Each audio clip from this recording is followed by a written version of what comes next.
It's Legal Wars Live. You guys are now riding with Big Ghost, man. You know, I would like to say good morning. I would like to say welcome. We have a really important conversation to have this morning. You know, just yesterday, I was talking about the strikes in Venezuela, and I was kind of like, I would say, giving praise to President Trump and the Trump administration on those strikes. Believe is violent.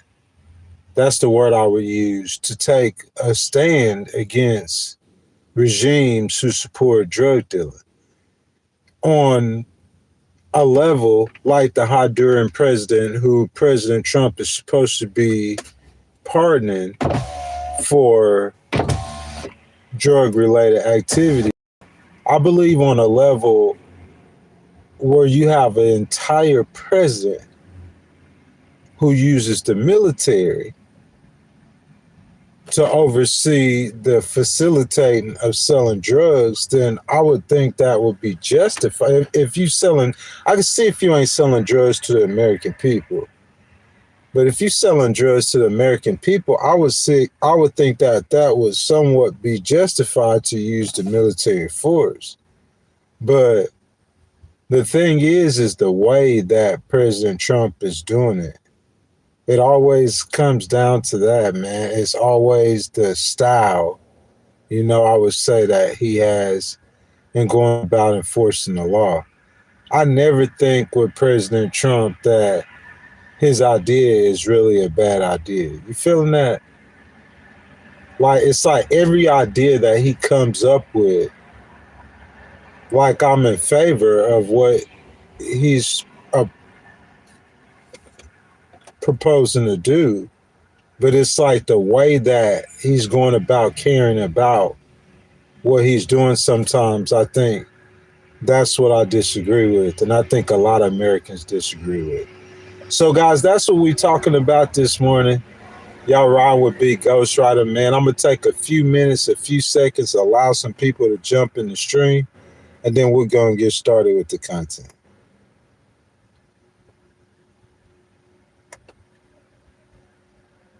As you guys come in, I ask that y'all double tap the screen if you're on a cell phone. Like the video, subscribe to the channel, and make sure y'all hit that notification bell. Good morning, good morning, good morning, my beautiful people. If you guys know Big Ghost Rider, the stuff usually that pertains to the military, I try to stay out of it, but this story is just so humongous that I felt like it was necessary for me to address it.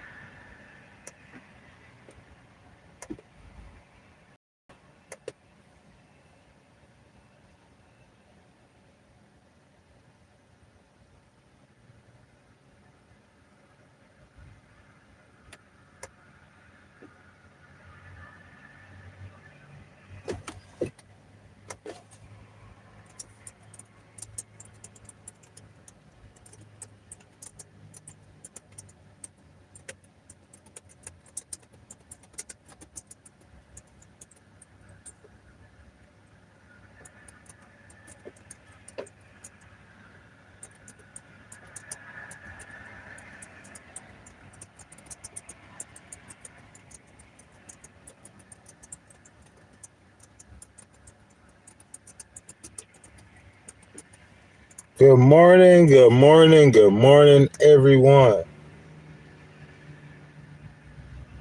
We're going to go ahead and get started, guys. Let everyone catch up as they catch up. Before we get started, I ask that y'all double tap the screen for me if you're on a cell phone. Like the video, subscribe to the channel. Make sure you guys hit that notification bell. This monologue is for Sync or Jink. I hope I'm not mispronouncing your words. I love the Young Turks, especially Anna. I'm not trying to mispronounce your name, sir. And I'm not picking on Jink. I'm saying he represents a lot of the mentality on the left when it comes to America going to war and meddling in foreign affairs, as they call it. You know what I'm saying? Just thinking about that, man, that's one thing that MAGA has and people on the left. It's fringes, but it's a growing fringe, and they believe that America shouldn't be involved in any wars or any foreign affairs. Jink is telling the entire time, he's talking the entire time about President Trump and making it seem like the United States is picking on Venezuela. But this has nothing to do with Venezuela and everything to do with Maduro. When I listen to him talk, I'm trying to hear what he's talking about, man. I hear him talking about President Trump. I hear him talk about Secretary Hegseth. I'm hearing talking about going to war with Venezuela. But I don't never hear him talking about Maduro, because if you talk about Maduro, who cares if Venezuela is a major player in bringing drugs into the United States? I've heard that again and again, and I've said it again and again.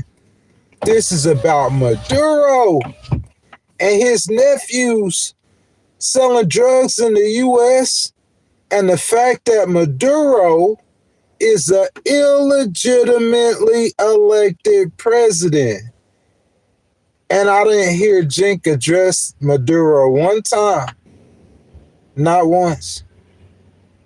You could talk about a smokescreen, because Secretary Hegseth is a smokescreen. We're going to talk about the news and the situation. Talking about President Trump is a smokescreen. America ain't at war with Venezuela. We trying to free the Venezuelan people. They're being held captive by a legally elected president. This ain't got nothing to do, absolutely nothing to do whatsoever with Venezuela and the Venezuelan people.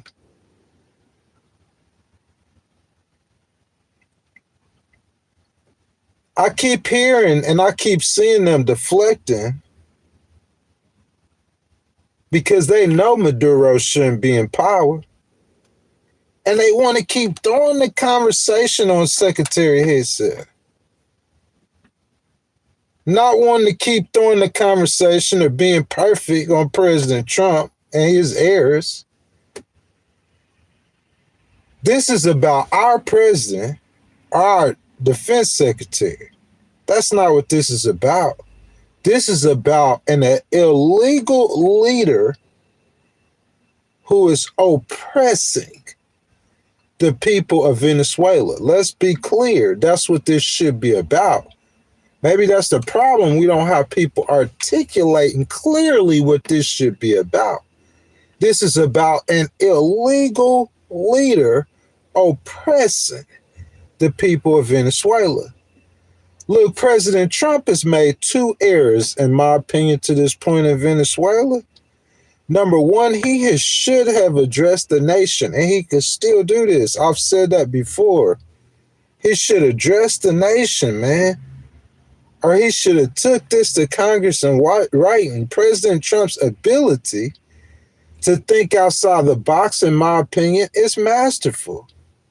But that bravo and that bluster that he has shown in many other areas, including immigration, is on display, with the U.S. military being accused of striking an enemy combatant's boat 2 times, which is probably going to be viewed as a war crime. The second error President Trump has made, in my opinion, was not to completely clear this legally. And I said this before, not only with the White House lawyers who are attempting to bend the law to fit the President Trump's agenda, but to clear it legally across the board. Now, I pray no one goes on trial for this news story that I'm about to give you. I'm a veteran, man. I support the military. I salute the military and the hard work that they doing, man. That's some hard work. But if I had to guess, the Democrats, they're not going to let this go. Just like that Tom Homan thing and that bag of cash, bro, that's going to resurface, I promise you. As soon as they get the authority, people don't understand how government works. I don't know if the Republicans in Congress understand it or President Trump understands it. The Democrats don't have no control. They don't have no gavel. And if they did, those investigations, you getting a bipartisan investigation into this. We might be seeing some momentum leaving President Trump's administration too on some things as well with amongst the Republican ranks. Let's keep going. I think President Trump should have completely cleared this legally, man. And I pray no one goes on trial for this, but the Democrats ain't going to let it go. And also, guys, think about this. In hindsight, I kind of see why Mark Kelly made that video. I understand it now. If it is true, and we about to look at a news story in a second, but if it's true that the United States double tapped or struck an enemy boat 2 times, then that would more than likely be a war crime or an illegal order. So Mark Kelly saying that makes sense. This argument is that there is evidence that the members of the military received an illegal order. And if so, that would be devastating, man. Just think, in 1 week, you have a service member lose her life, and another possibly might face a court-martial, man. That is not the way you protect our military, our federal agents, our police officers. These officers and service members and federal agencies and federal workers, they're human beings.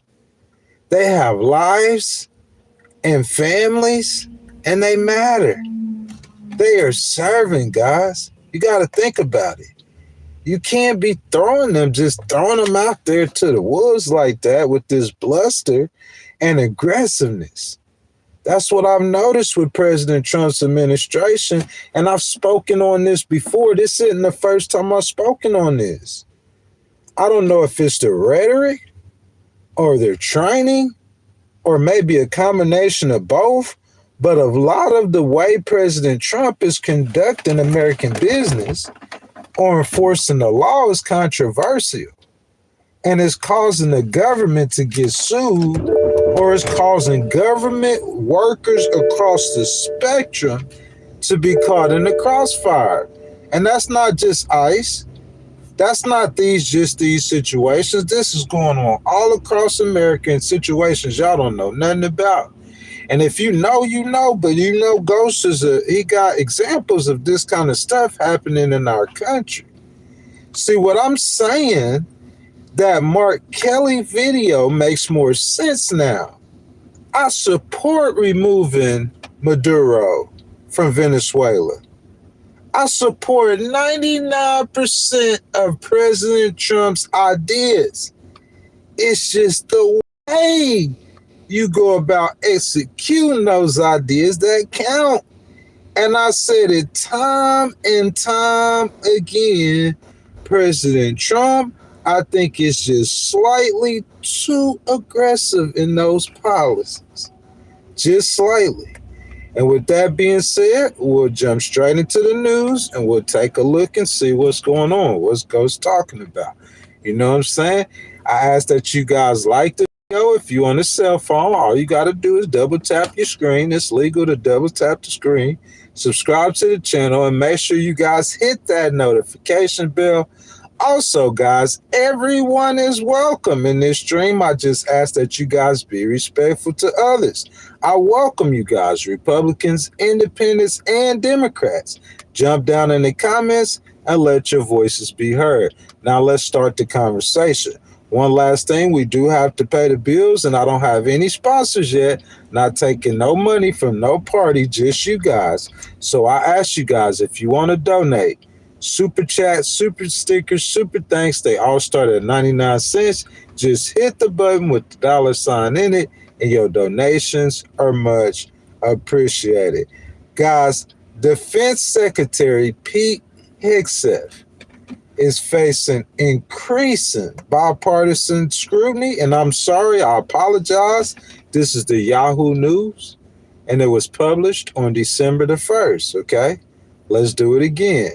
Defense Secretary Pete Hegseth is facing increasing bipartisan scrutiny on Capitol Hill after the Washington Post reported Friday that his initial order to kill everybody during the September 2nd attack on a suspected drug boat from Venezuela resulted in a second strike. Y'all listen to this, a second strike that may have violated U.S. and international law by taking out 2 survivors who were clinging to the ship's wreckage.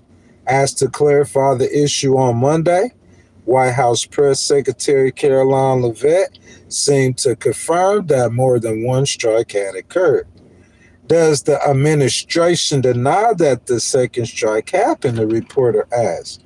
Or did it happen and the administration denies that Secretary Hegseth gave the order? The latter is true, Leavitt said, before reading a statement that seemed to lay responsibility on Admiral Frank Bradley rather than Hegseth. I'm going to stop right there. And I'm going to ask you guys, do you guys understand the monologue? Okay? It pains me, man. I like Secretary Hegseth a whole lot. It pains me to do this, man. But I'm saying, like, so basically, Secretary Hegseth gave an order to kill them all. That's key. That's number one. That's key. He gave the order, kill them all. That's the order. Now, the question, when I heard this story, and they were asking, where do we lay the blame?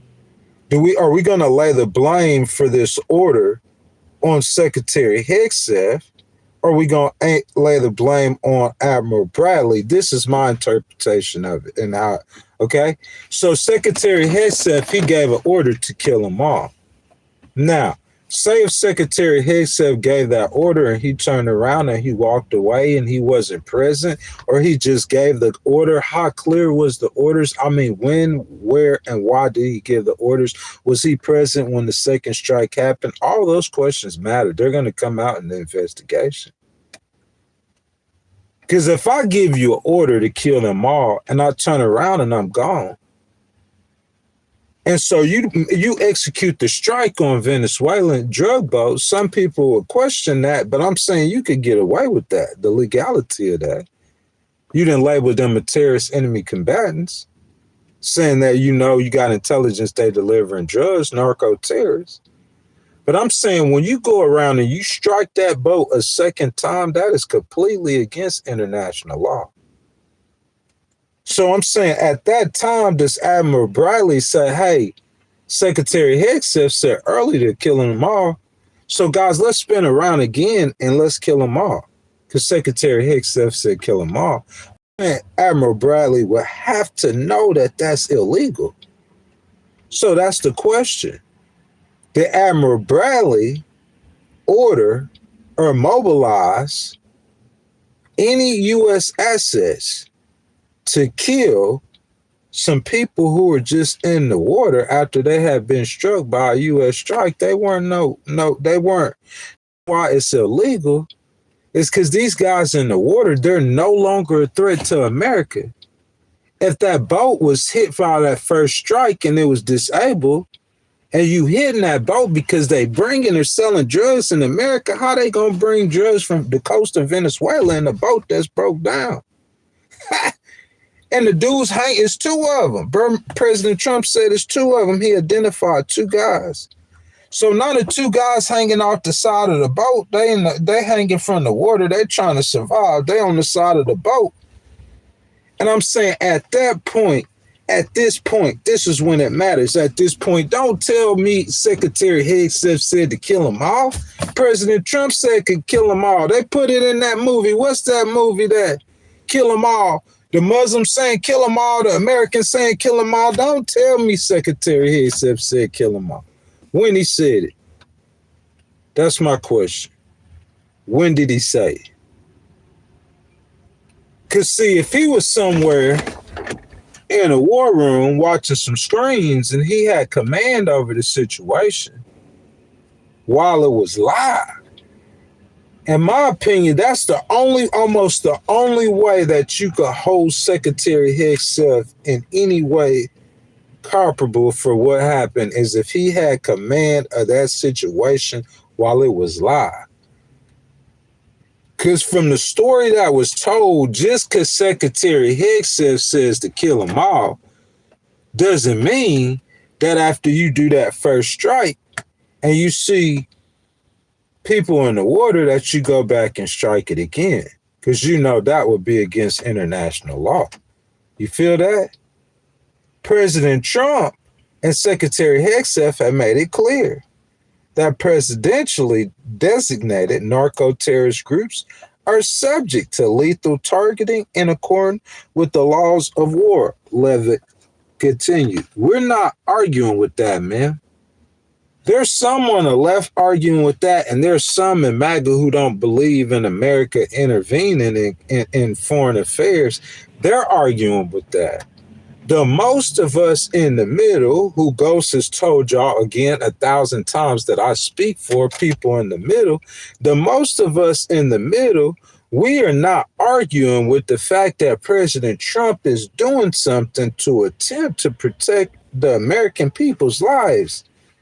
We know that we have a problem with drugs in South America, whether y'all want to argue they're coming from Venezuela or not. That's your argument. That's besides the point. Because to me, people trying to make this about Venezuela. This is not about Venezuela. This is about Maduro. You got to stay focused on it. The American government got money on Maduro's head. The American government, listen to me now, they got charges. They indicted Maduro in courts. They indicted him just like you indict any other criminal. They didn't indict the nation of Venezuela. You can say whatever you want to about America taking Venezuelan oil. This ain't got nothing to do. This got something to do with his two nephews getting caught in America selling drugs. Now, don't go poo-pooing on the DEA and the FBI and the American intelligence agencies. Now the American justice system over Maduro. Call his name. This ain't about Venezuela. This is about Maduro. We got allies in Venezuela. Want this illegitimate president out of there. He got to go. It's about Maduro, y'all. Let's stay focused on what this is about. So Secretary Hegseth and President Trump, I don't think the majority of the American people have a problem with a presidentially designated narco-terrorist group who Maduro's attached to, subject to lethal targeting. In terms of that first strike, I don't think we have too many. The majority of Americans don't have a problem with that first strike. But here's why the British stopped sharing intelligence with America, and I didn't understand this at the time, but I see it now. With respects to the strikes in question, now we talking, Miss Caroline, what we got? On September the 2nd, Secretary Hegseth authorized Admiral Bradley to conduct these kinetic strikes. I don't see nothing wrong with that right now. Admiral Bradley worked well within his authority and the law, directing the engagement to ensure the boat was destroyed and the threat to the United States was eliminated. That's all true and factual as well. But where we got a problem in here, bruh. That's not going to go away. This like that Tom Homan thing, some heads going to roll for this, bruh. I could promise you a head is going to roll. If President Trump don't do it, bro, and get this out the way, I'm telling you, when the Democrats come, because they not letting it go. Every time you do something like this, you give the Democrats a weapon to use against you. This is another weapon they gonna use against you. Ain't nobody say, listen, see, Jank or Sink or whoever, what I said, Young Turks or Adam Mockler or whoever, all the Democratic podcasters. And a lot of MAGA, Tucker Carlson, them too, a lot of Republicans, they united in this, that they don't understand or want nothing to do with this Venezuelan situation. Nothing to do with it. But see, the majority of the American people, they don't have a problem with President Trump attempting to protect the American people from a drug dealing regime. Whether you say the drugs coming from Venezuela, Colombia, we're not talking about. We saying that Maduro set up networks. He overseeing projects. He overseeing drugs being moved through.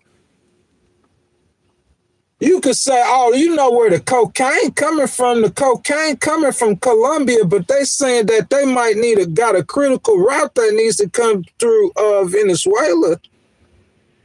So he's saying that the Venezuelan military, they have intelligence that the Venezuelan military have overlooked, and Maduro helped draw routes for the cartels to move the drugs. It's an organization of officials, and Maduro is the head of. Ain't saying Venezuela's selling drugs. This isn't a prosecution against the Venezuelan people. Y'all, this is a prosecution against one man. So y'all stop saying Venezuela and stop saying Maduro. Replace Venezuela from your speech and insert Maduro. That's who we going after. As far as President Trump and as far as Secretary Hegseth, like I said, if Ghost is allowed to speak for the majority, the plurality of the voters, I don't think we have a problem with you going after narco-terrorists and trying to protect the American homeland from drugs and drugs being sold. I think the problem is when you violate international law. That going back around and killing them again, going back around and striking that boat a second time, you have to know is a violation of international law. That's over aggressiveness. And I'm saying what has happened now is this has been brought to the forefront and in the spotlight. So now we got to deal with this.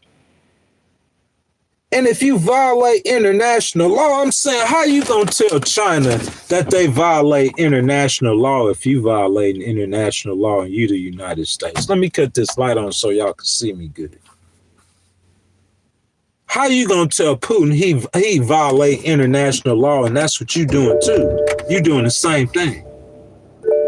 How you going to go down here to South America and tell these countries, how you telling Maduro he's a criminal and you violating international law? See, that's on the world stage right there. That becomes a thing that's bigger than just America. This bigger than America now, bruh. And now for the whole world watching, we gonna have to do something about this. But this ain't just happening with the military now. This happening with ICE. We see this with ICE. ICE agents hopping out in Chicago and shooting an unarmed woman. We just see this happening all across America with the government, man, like this over aggressiveness. We need to, I don't know if it's coming from the training. I don't know if it's coming from the rhetoric. I don't know if it's coming from memos and directives being sent down, but President Trump, it's going to destroy your administration. These moves right here, President Trump will destroy your administration, my brother. I promise you. Levitt went on to say that she would reject that Hegseth. ever said, listen, she said that Hegseth ever said the words quoted in the Washington Post story about killing everyone on that boat. Hegseth didn't say that.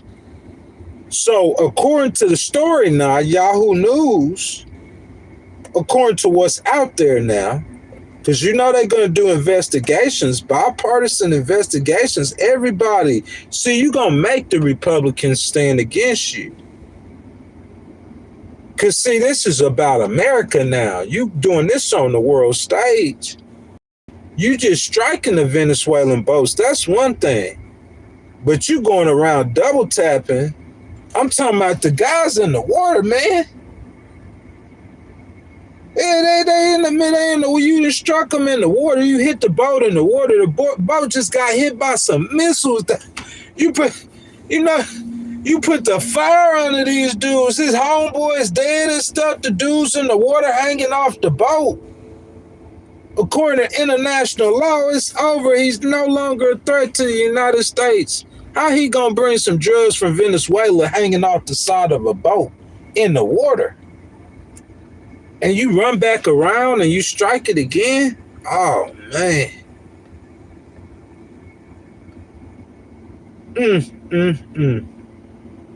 The vet's remarks came after a day after President Trump himself defended Hegseth, telling reporters above Air Force One that Pete said he did not order the death of those two men, and President Trump said he believes him 100%. Man, Pete Hegseth, I believe you too, my brother, but that's not going to stop the Democrats on the other side. I think I'm going to talk about this a little bit later on, but if you guys follow the content, y'all remember me coming on here and talking about Stephen Miller and the stuff that Stephen Miller said, and saying that, bro, like, understanding that President Trump, his cabinet and his administration, do they understand that in January of 2029, your power is over? You got to understand it, when you playing chess, you got to understand the parameters of the playing field that you playing on and your opponents. You have to understand this. So if you calling shots from anywhere in the U.S. government, you have to understand that, number one, January of 2029, your power is going to come to an end. That's first and foremost. And number two, you have an opposing side. And even if what you're doing is completely and all the way right and the best thing for the American people, that other side, I don't care what side is the other side. This time it just happened to be the Democrats. They're going to oppose what you're doing, and they're going to look for the wrong in what you're doing, and they're going to hold you responsible for that wrong in what you're doing. And double striking that boat is wrong. And that's just bottom line. That's wrong. And so when they holding your feet to the fire, Secretary Hegseth, I could like you as much as I want. And President Trump, I could like you as much as I want to, but right is right and wrong is wrong, man.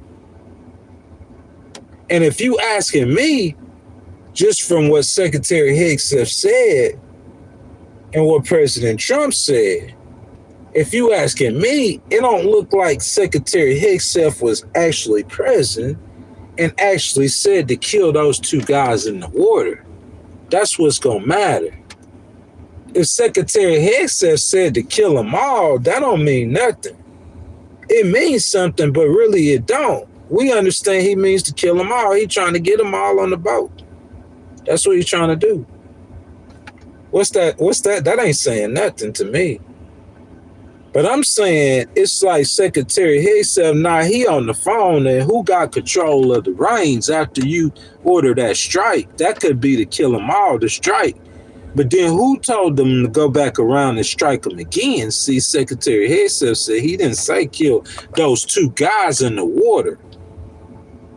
That's what I'm saying. That second strike, those two guys was on two guys. The Secretary Hegseth is clear he didn't say kill those two guys. And President Trump said he believed him 100%. But Trump also made it clear that he would have opposed targeting survivors of the initial attack. I would hope so. An act that military's experts and lawmakers on both sides of the aisle have characterized as a possible war crime. Those are big, heavy words. Those are the words that you heard Ghostwriter use on Vladimir Putin. He a war criminal.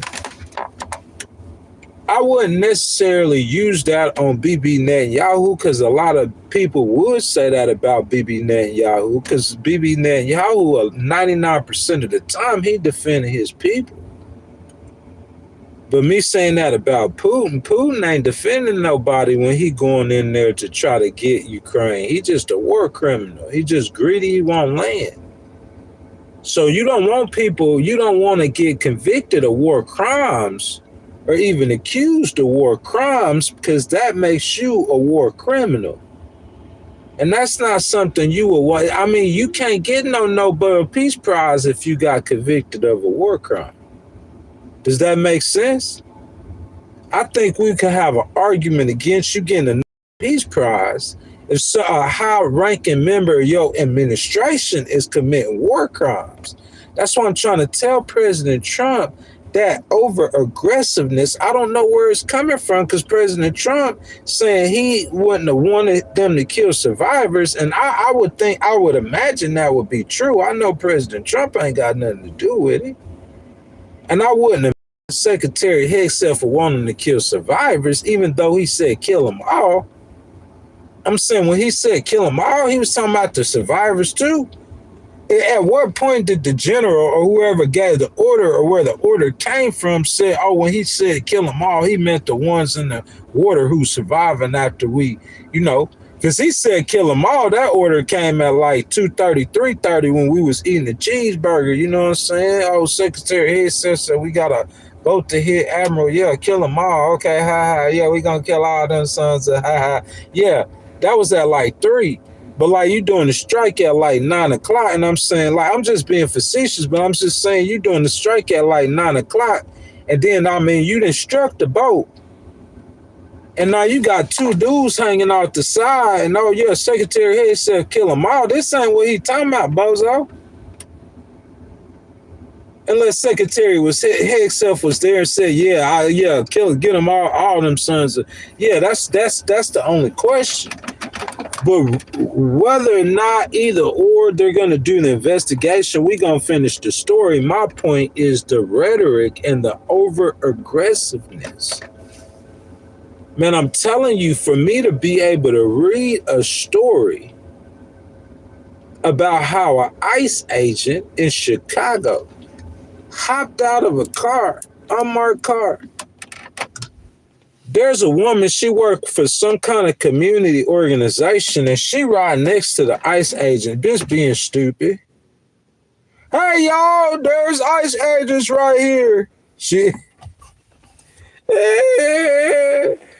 trying to warn all the illegals in the community that ICE coming for them. They finna hop out on them. Here come ICE, they finna hop out on the illegals. It's really not funny to a lot of Democrats, but if you illegal, get legal.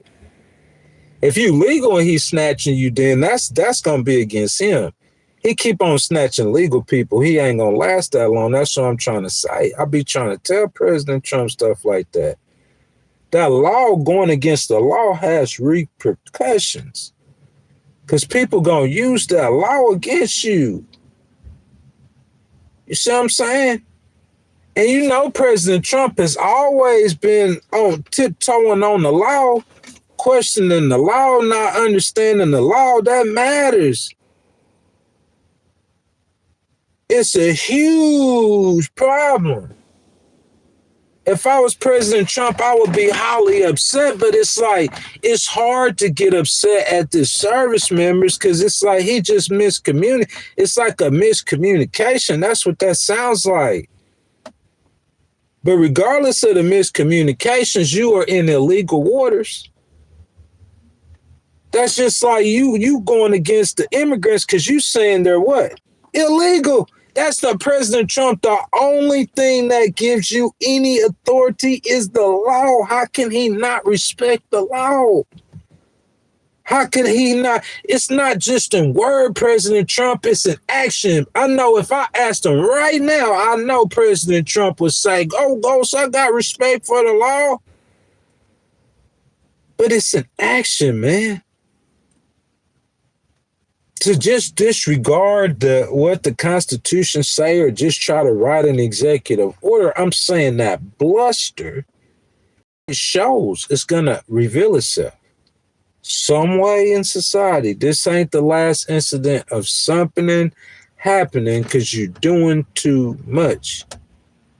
Not the ideas. Yeah, you own, just like the tariffs. It's the same thing. It's like you got a good idea. The tariffs, yeah, America need to get. Yeah, all of that's a good idea, but then it's like it's like really what because you can't because ain't nobody got the ideas like he got the good ideas. Ain't nobody got ideas like him. So we want the ideas. We welcome the ideas. You hidden in Venezuelan drug boat. But you gotta understand you got an enemy and your enemy lurking and your enemy in the Venezuelans. Your enemy in the narco terrorists. Your enemy is your brother. It's not a Cain and Abel situation. It's a Republican and Democrat situation. And your enemy, he watching you. Everything you do. He'll send a reporter anywhere. I'm telling you, I've seen it already. I've seen people who survived some of these strikes on these drug boats. I've seen people who survived them. I've seen them. They've done interviews with them. They're looking for them. Anything you do, President Trump, you got to understand how big the gravity and the weight of those orders and those actions are very weighty. And I'm just saying my approach to this situation, if I understood the gravity of it, wouldn't be to, it wouldn't be that kind of energy. I wouldn't be turning up. I'd be turning down. I'd be turning my agents down out of an abundance of caution enough to where there wouldn't be there in no situation would it be okay for an agent to hop out the car and to shoot a firearm, discharge a firearm into the car of an unarmed civilian. You know that's gonna cost you hundreds of thousands. And who you think paying the price tag? The U.S. government, basically the taxpayer is. That's who's paying for this, man. In the end, that's who's going to pay for it. That's why you got to bring it down. You got to tone it down. You got to bring them down. President Trump also made it clear that he would have opposed targeting survivors.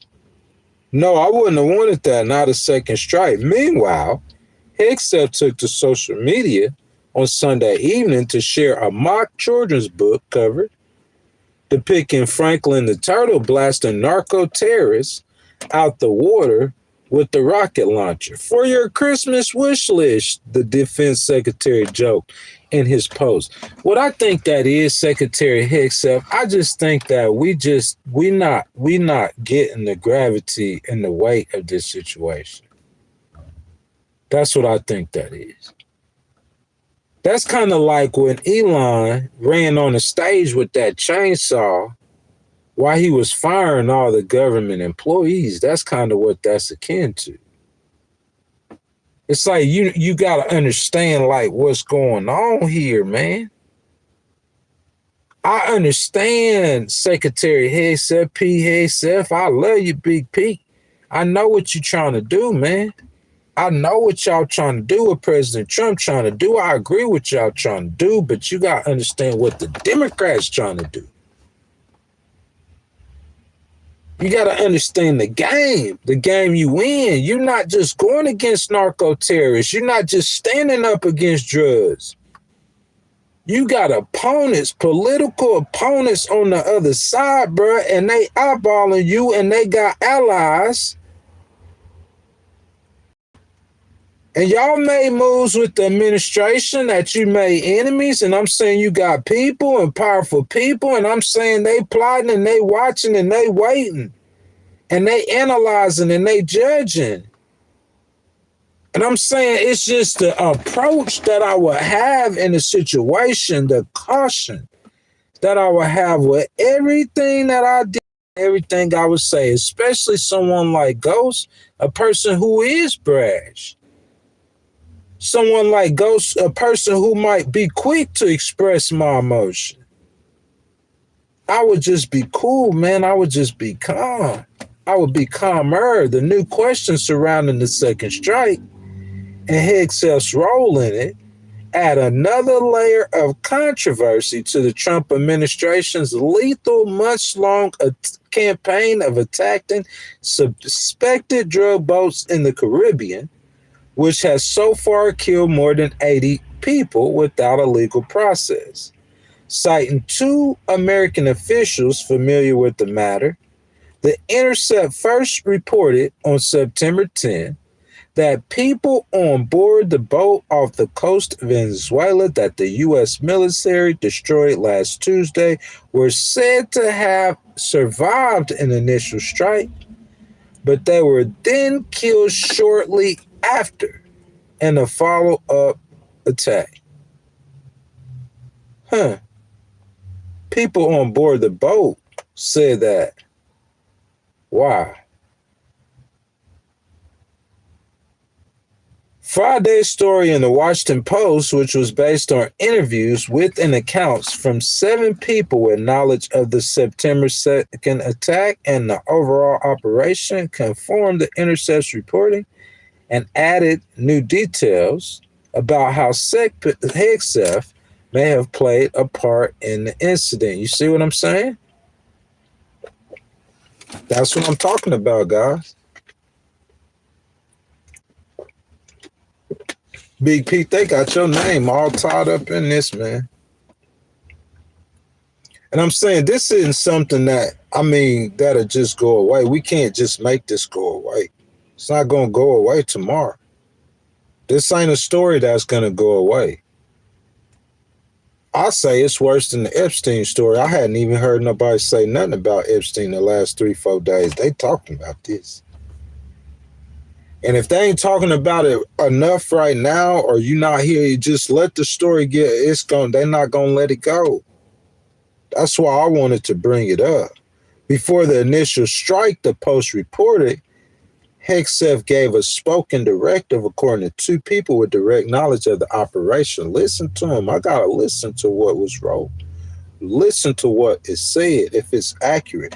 Before the initial strike, the Post reported, before the initial strike. So that's just what I thought had probably happened.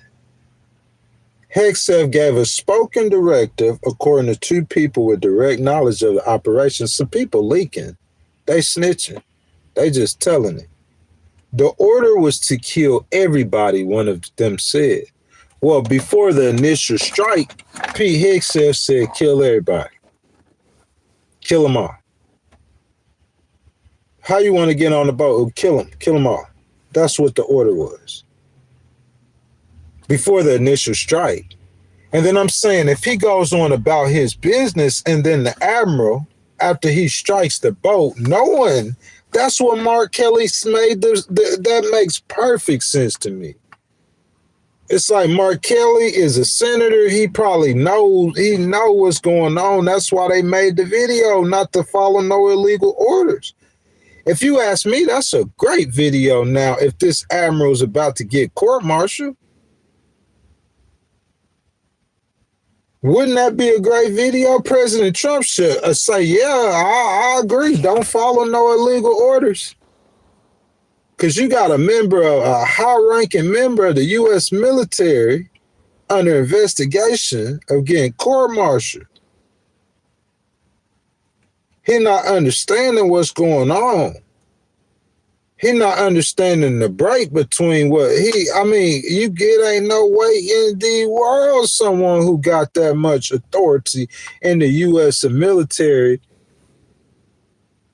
could have that much of a miscommunication or a misunderstanding. That has to be on the training. That has to be, I'm saying, you can't hold Secretary Hicks. I don't know how President Trump's going to deal with this, but I'm saying you can't court-martial him.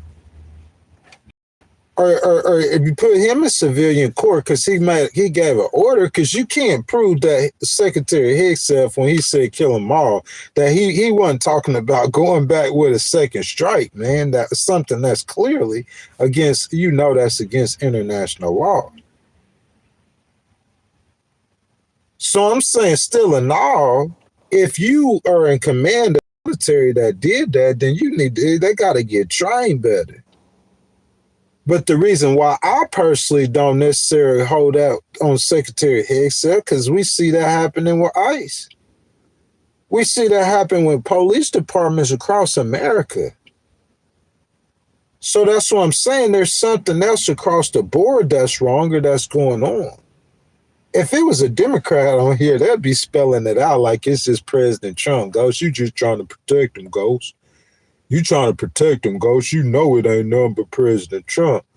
I'm just putting a question out there because they saying that this is unlawful activities being performed by the government. Think about that. Unlawful activities. How many unlawful activities you seen being performed by, and I don't mean unlawful like just a citizen in the community mad because they got arrested because they did something wrong. I mean unlawful like something that is not legal. It's wrong. It's against the law. When the smoke cleared, however, a live drone feed showed 2 survivors were clinging onto a smoldering wreck. In order to comply with Hexel's instructions, the Special Operations Commander overseeing the attack is a complete idiot. I'm sorry, sir. As a veteran of the United States Armed Forces, not active duty, I can't speak for the active duty, but as a veteran, sir, I have to say you are a complete idiot. And that's what Senator Kelly and them are talking about. In order to comply with Hexel's instructions, the Special Operations Commander overseeing the attack ordered a second strike, according to 2 people familiar. Listen, hey, sir, hey, there's got to be something else going on. Because number one, okay, there's 2 people still alive in the water. And you say, okay, we watching on the camera, it's still, the drones say it's still 2 people alive. Hexel said to kill them all. Yeah, we tried to kill them all. That's what Senator Kelly's saying is, okay, Hexel said to kill them all, but international law said after we strike them, you know what I'm going to do? I'm going to do listen, you guys might not know this, but I'm going to look this up in a second. The commander who was over that Southern Command down there in the Caribbean, whenever they came to him, before they started striking the boats, y'all know he resigned. He walked away. He said, I don't want nothing to do with that. Ghost Rider wouldn't have resigned.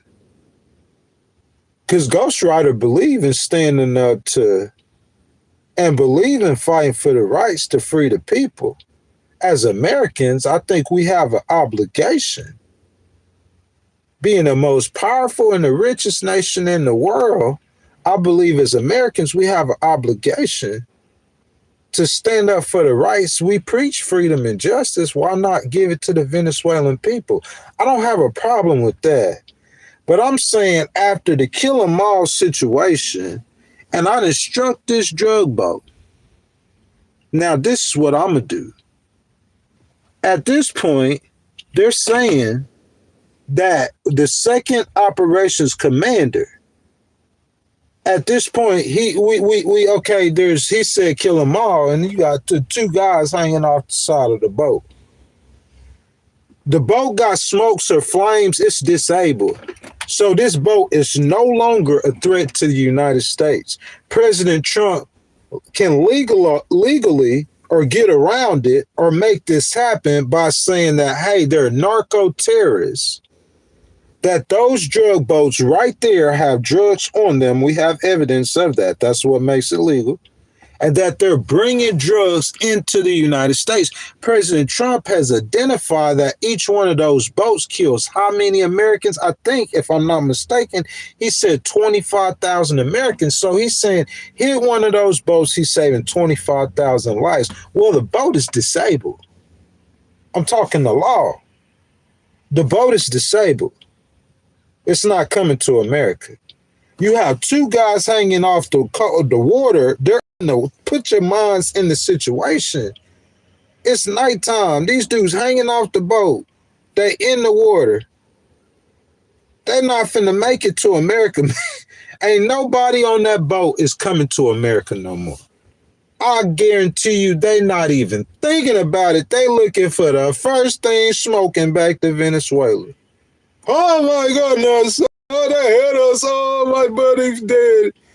And I'm saying, so if you in this situation, if I'm in the military, I'm saying, where at do I get to kill? Because I'm saying, who gets charged? Do you charge the pilot with murder too? Or just the one giving the order? Who are you charging? Who all are you charging? Because I'm saying, anywhere I'm at in the situation, well, okay, so now they in the water. Okay, you said Hicks said to kill them all. Okay, yeah, that's what we did with that first strike. Well, he said kill all of them. Well, international law. See, this is what I'm saying. What Senator Kelly said, that video was straight. You educating service members, because President Trump and them need to do this. They need to be trained. Because what I'm saying is this the point where you say, well, international law say? Because if it's Ghostwriter and that's my commander, because I'm going to tell you the kind of person I am, I'm going to be thinking, it's no way in the world this dude could be that idiotic to think that Secretary Hegseth, when he said kill them all, he meant to violate international law to do it. Because that comes down to training. Because if I was Secretary Hegseth, it's no way you gonna have me looking this stupid. Because you looking real bad right now, buddy. Even if you scave away and keep your job, you looking horrible. I mean, to the international community, you might not care about how you look to Democrats, but I'm fond of you. And that don't look good, Secretary Hicks. That's not a good look. Because I'm saying they must be that scared of you or have that much fear of you to where he's scared he gonna get in trouble. Because there's two guys still surviving, that he would ignore international law. I'm saying the brains, I mean, this ain't no criminal. You think about people like me being a litigator and me doing the law. Even though I do civil law, I don't do criminal law. I still study and I'm still intrigued by the mind of a criminal. Don't y'all know we see people who do crimes and stuff in certain situations, and you wonder, like, what in the world is part of that? You not like they ain't not thinking like what I'm saying. I wouldn't want my troops or my military members or my police officers or my federal government workers or my federal ICE agents, I wouldn't want them to walk around like they were idiots all day because they were so scared and so worried about keeping their jobs. They got to obey what I'm saying. Because if you do stuff like that, it's like the butterfly effect. There's always an equal and opposite reaction to whatever action you doing? And it's like some people, they cannot understand it regardless of what you say. And I keep trying to say it and you keep not understanding it. Like I'm saying, Stephen Miller, like when you were coming out there talking like, when y'all talking like you invincible and you gonna stay in office forever, that stuff has repercussions. It's the butterfly effect. That's what I'm trying to tell you. It's certain energies that you don't put out there because those energies return to you. I'm trying. If you walk around, the Bible says a man shall live by the sword and he shall die by the sword. You could call me insane because your little simple brain is not able to grasp such complex thought. If you putting that energy out there, that energy, whatever energy you putting out there is going to return to you. So your ICE agents, how you think, listen, I know Pete Hegseth is a Christian. And Secretary Hegseth, I'm going to use this because this don't have nothing to do with you or the military. But how you think God, our God, feels about an ICE agent hopping out of a vehicle and just opening fire on an unarmed civilian like you, like John Gotti? Like how we could tell who wearing the badge and who the bad guys, who the good guys and the bad guys, you making it hard to tell. They couldn't put that dirt on me like that. If I'm legal, go see all the way real and authentic. If I'm legal, I'm going to be legal. I'm going to be legal.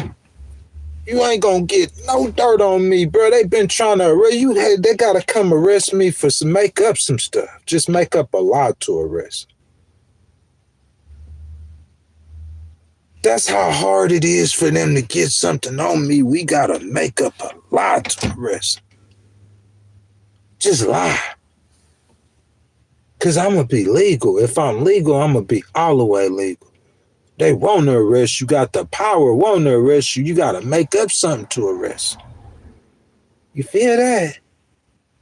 Or if they arrest me, it's got to be something. They got to give me I got a behavior disorder, y'all. I'm a disabled veteran.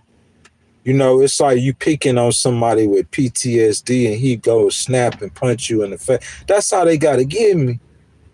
I used to be on that side of the law, but I came on this side of the law, but I'm real and authentic. And when I decided to be legal, I want to be legal.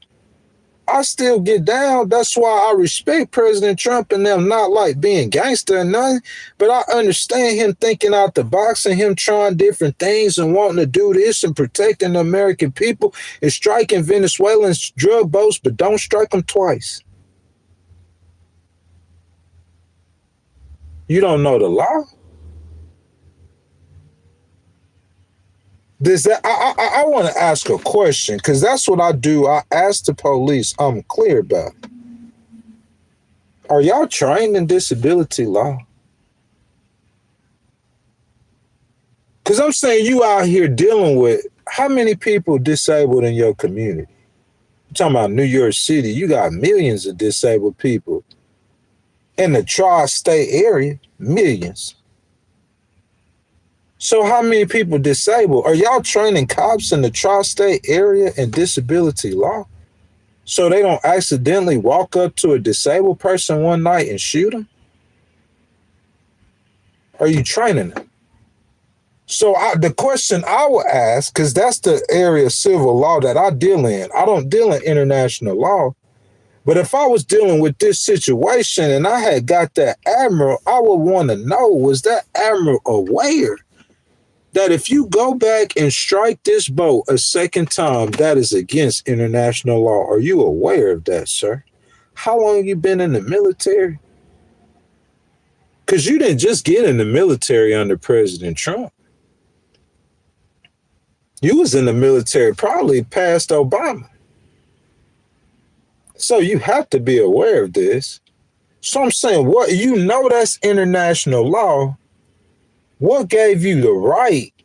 That's why people thought that Secretary Hegseth told him directly, because we want to know what gave this decorated officer the right or made his mind go to a place of idiocracy? How did you just go to Idiotville? How you go to Criminalville? He didn't turn into a criminal. You know, like you think the criminals that come and break in your car and stuff, and you like, man, how stupid they are. Man, it's a camera right there. You know, you think about, and they commit murders thinking they finna get away with it. All criminals think they gonna get away with what they do. So I'm saying this is he is actually performing an action. Listen to me. I'm not a Democrat. That's what makes it different. In my opinion, he's performing an action where he is actually trying to help save, protect lives. He has to be. Look, even if you look at Big Pete, y'all think, oh, Big Pete, he just rough around the edges. He got to get refined and smooth, and he's not a bad guy. It's just his humor or his way of expressing himself. But what Pete is trying to do, y'all think that Pete is just out there like an evil guy, like, I'm finna go kill some Venezuelans today.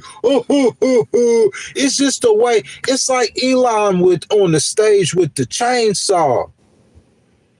His intentions might not, the optics, you could say whatever you want to about optics, they mean everything. They mean everything. It's the way you carry yourself. It's the way you talk. It's the way you respond to things. And I'm saying, Secretary himself, it's just you done got that water. So you done put something in the water, and the milk ain't clean. And now you got an imbalance. It's something going on over there. Something has to be going on. Something. Because y'all could talk about anything else y'all want to in any situation. You got to explain to Ghost. Any litigator, attorney is going to be a great investigator, because I'm going to get to the gist of it. Because I know how to litigate that case, and I know the information. I'm trying to prove something to the judge. So I know I need a certain bit of information, and the information Ghost is looking for is explain to me how that admiral, how long has this man been in the military to where this man don't know? Secretary himself told us before the initial strike to kill them all. So when you get back to the point where you got the two people hanging on the boat, how does he not know that it's illegal to order another strike? How does he not know that? He has to know that. He has to know that. Y'all agree or disagree? So if he knows that, then the next question is, what would make him go over the law? It's like he scared of Secretary Hegseth that much, like we in Iran or something, or in China or Russia, to where you fear the fearless leader. The fearless leader's coming, y'all. Oh, man, so I'm going to disobey international law over the fearless leader? That's what we doing? And now they didn't put the admiral, he in the jam bucket. Nah, boy. Because the Democrats put him on the list. They could come for whoever they want to, but they got to have solid stuff to get him. Tom Homan, they got you already. They got you. I could promise you that. And this admiral right here, if President Trump and the Republicans and them, if they don't do it right now, whoever ordered that strike, they got you too. I'm not saying this guy and Tom Homan are the only two guys that the Democrats have. But what I'm saying is, Tom Homan, you need to get you a first-class ticket to Venezuela. I'm just playing. But I'm dead serious. When the midterms come and the Democrats first order of business, before they get to all, they going to come after you, Tom Homan, because they believe you a crack. You know what you did. Hey, homie, you know what you did. I'm not hating on you. I'm just being real. They gonna make you stand. It's two sides of you gotta realize this. I keep saying this and watch tomorrow or next week, something gonna happen, and I'm gonna be on here. My heart broke. President Trump and Pete Hegseth. My heart broke. Big Pete, one of my favorite in this cabinet. I like Big Pete like Marco. It's just Marco is a senator. He been a senator for a while, so Marco smooth. He ain't rough around the edges. He's smooth. So Marco know how to move and how to deal. Pete just ain't, he ain't really a politician. He probably should have started down at the local level first, so he could kind of understand how things go, how politics, it's just some things in politics, how they work, and optics are everything in politics. If you're talking about, caring about optics, then you don't understand politics. We're not talking about no gold toilets or no $400 million planes. We talking about you out there looking like an idiot. You out there looking like you don't know what you doing and don't know what you talking about. That's the kind of optics I'm talking about. My politicians will never be out there looking like that. My cat, because I'm going to give them the right advice. I'm going to tell them these things. Guys, I only got so much time to go over the content. I don't have the time to explain every single little thing, every little flick of the wings of the butterfly effect. If you do this, this is going to happen. People don't listen and they do what they want to do. And I'm saying it's going to spill out there. It's going to spill out. We're going to see it. And now you got our military in the crosshairs over this. Don't want none of my admirals getting court-martialed. You know how that made me feel? Because I know this man ain't like one of them criminals. He didn't wake up in the morning. He wake up every day of his life doing everything right, serving his country. And he go to work one day, and wherever the miscommunication or the link is, if it was ghost, I'll get it to it in 16 seconds. Just give me the tools to be able to do it. Give me the authority to be able to subpoena and question whoever, and I'll get to the bottom of it in 16 days. But I'm saying wherever the confusion or the misunderstanding to where you got this admiral he finna his whole life, whole career for his country. How many times we keep seeing people doing it for their country, and it's like they going out like they getting sacrificed or something. That's what I'm talking about, optics. I'm not talking about a ballroom or a gold toilet. When I talk about optics, I'm a strategist. I'm talking about your administration looking like this. How President Trump talking about Joe Biden's administration look like leaving Afghanistan. Or how President Obama's administration look like with Secretary Clinton in Benghazi.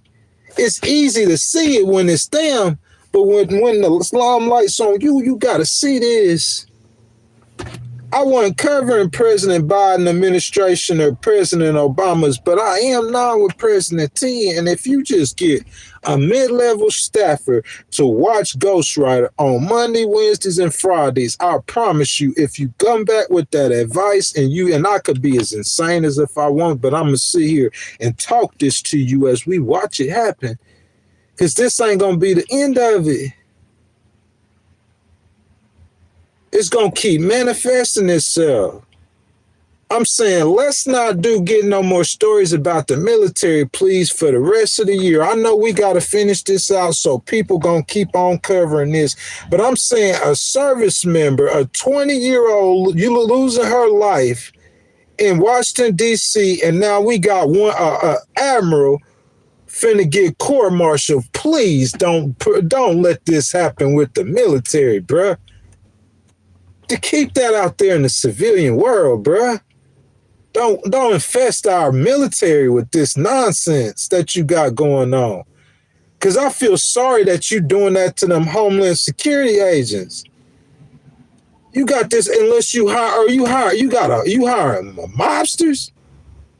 Cause I know the admiral's not. That's what I'm saying. Don't do it to the. Cause see, I got, but ICE. You could just hire somebody out the streets. That ain't gonna happen with no admiral in the military. He had to get there. He had to get goaded up. He had to earn them stripes. In the military, you earn that. That's goaded up. He decorated to be over controlling military hardware like that. Decorated to make them calls like that. He decorated. That's decades of service. We know that. But see, that ICE agent who popping out and you pop. Well, I don't know who that dude is. Real talk. They could have grabbed him from down. You don't know who they got. They say in mass. You don't know who they are. I'm saying if you want to do that out there. If I was Secretary Noam, I wouldn't want that nowhere near my agency because that's going to come back on me. I'm the leader. President Trump ain't going to fall for it. Who you think going to fall for it? Secretary Hicks said if a head got a roll, who you think head going to roll? President Trump going to still be there and you going to be gone. Secretary Noam, President Trump will still be there, and you're going to be gone. AG Bondi, Secretary, you get that? So how if I know I'm going to leave, I'm going to grace the big man down. I'm going to suave him down. I mean, for Christy Noam to do that, it's easy for her to do it. She a pretty female. So, same thing for Pam Bondi. But what I'm saying, Christy and Pam, they both young. Pete young. I know he gonna be involved in politics some kind of way in his future. He don't want to get court-martialed. He don't want to get be like Steve Bannon and all these other Paul Manafort and all these other people that got charged with charges with President Trump, like Tom Homan, man. I feel like all of this could be avoided. That's just how I feel. I know if Big Ghost was Big Pete. And if I saw that fire coming, you got to see the fire coming down the line. And we going to finish the story, and I'm going to get to the commander who retired, but there was a commander who was a decorated commander in the Southern Command. He was a black guy. Nice-looking military man. Goated up. He ranked up. He could control the whole Southern Command. When they came to that, you could tell us. I ain't trying to be the black people smart. When they came to him and they talking about doing them boats in Venezuela, he was out of there, gone. Cause see, whatever that commander is, his name ain't gonna never be tied to none of that stuff. He'll end up being the next, when the Democrats take over, he'll end up being the Secretary of Defense or something. I'm saying he high enough up there to be on the list. That's what I'm saying. And he might have political aspirations, and he know this stuff right here is just on touchy water. It's on touchy water. But I'm saying, I know I'm trying to serve and get high and whatever and find favor with President Trump. But if I was in a situation like this and they had me doing stuff, because see, when that commander went and retired, when he said he quit, this how ghostwriter is. If I was Pete Hegseth, I would have called him in my office. And I would have got all the cameras out, all the microphones off, everything off. And I would have took a walk out in the woods with the man. Tell you, let's strip naked. Make sure ain't no wires around. Military. Get the wires and stuff. Ghosts insane. You know what I'm saying? And then I would ask him, I'd be like, man, why are you retiring? And I would do more asking than I would do criticizing because that man has served this country for a long time. And that's how Ghost is smart, so smart. And so wise. It's not me. It's because I ask questions, and I'll ask anybody that know me. They get aggravated. I'll ask you the same question 1,000 times. And they sitting there like, I know this dude. He retarded. He done asked me this. That's how I am. because I be wanting to know. And if you got some knowledge of something, I'm going to get that out your head. And so I'm going to ask this commander, and he could try to, yes, sir, yes. Nah, don't yes, sir, me. This ain't no sir time. I'm not going to do nothing to your career. I promise you. I know you're going to move on, probably go to Hawaii or something like that, something nice and easy. And I ain't going to do nothing. As a matter of fact, I help you give a promotion if you tell me the truth. Why are you leaving? And you start hearing that dude that been in the military that long start talking like this, like he ain't for the see. If I'm Pete Higgs, if you know what that's doing, I'm gonna start looking. I'm gonna be thinking about that in the back of my mind, like, man, is this the right thing we're supposed to be doing? Huh? Cause Admiral so and so said such and such. Before you able to pin something like that on me. This what y'all gonna see Ghost Rider doing. I love you, President Trump. I'm be gone. I'm a Marjorie Taylor Greene on you. Y'all gonna understand Marjorie Taylor Greene moves in a minute. I'm a Marjorie Taylor Greene on you. I'm gonna get up out of there. Cause I'm not trying to be illegal. President Trump ain't worried about going to jail. You know what I'm saying? He got immunity. As long as he ain't got the gun in his hand whenever the FBI open the door, then he ain't gonna go to jail probably. He ain't gonna get court-martial. We don't know what kind of speeches and talks they having behind closed doors when all the microphones off. He ain't getting in trouble for it though. And what I'm saying, if I'm somebody like Marco, I know he probably ain't gonna put Marco or JD in the crossfire. I don't think JD gonna go in no crossfire like that. JD just look like the type, he ain't gonna do nothing like that. I mean, JD called him Hitler back in the rip. You know what I'm saying? Not trying to say nothing, because everybody, I said some bad things about President Trump. You see how I am? I'm not no weak. I'm not no little man looking for no clout. You could come see how big I really am. I'm not little at all, homie. In no ways. You know what I'm saying? I'm going to tell you, I done said stuff about President Trump too, so I'm not raining on JD, but I'm saying JD might have said stuff about President Trump, like he's letting you know that he an independent thinker. I'm going to think for myself. If I got a political future, because these Democrats, they going to try to put me in jail. You could laugh and make fun of them if you want to. I bet you this Admiral ain't laughing. Everybody laughing. You got 10 people on the block laughing, but they only gonna get one of y'all. And after they get that one, you got the other 8 people laughing. You said one, go show number. Why 9 ain't laughing? You know why? Because that one next to the one that they just got, he ain't laughing either. If you either get got or you close to the one got, or you've been gotten before, you understand how I feel like to get got. So you ain't going to be laughing. So everybody laughing but the ones who been getting got. And so the one who got, he got. So how he laughing? He got snatched. Everybody else still laughing but the one that's standing next to the one that got. Because he watched it get gotten. See the one down there laughing, he wasn't close enough to see it. The one right next to it, he watched it. What? He watched it when you getting snatched.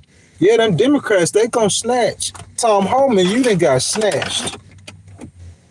It ain't no way in the world some insane dude like y'all like to say just coming on this live stream saying this live, YouTube live for anybody to see it.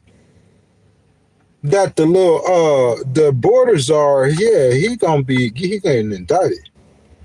Soon as the Democrats get power, he getting indicted. Ghost told you that first.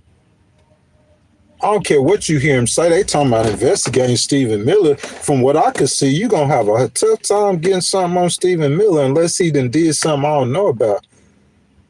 Because the position he's in and the things that's happened to this point, I don't see how you got something on Stephen Miller. You ain't got nothing on Marco. Don't even think about that. I really didn't want him to go after P. Higgs. But I mean, When the smoke cleared, the live drone feed saw that two people and somebody said two survivors cleaning on a smoldering wreck. And then the special operations commander said, in order to comply with Hekasev's instructions, that's not going to work, sir. I don't know how y'all got Pete's name even in this. I guess y'all want the story to be bigger. Y'all don't want the military man to get in trouble for it. That's not going to work. If I tell you to kill them all, in my mind, I think that this missile, when I drop the missile, it's going to kill them all. Kill them all, yeah. Kill them all. And I walk off. And so you strike them and you didn't kill them all. What, your pride make you feel bad? That's what I'm saying. It's something in the culture. Listen to me.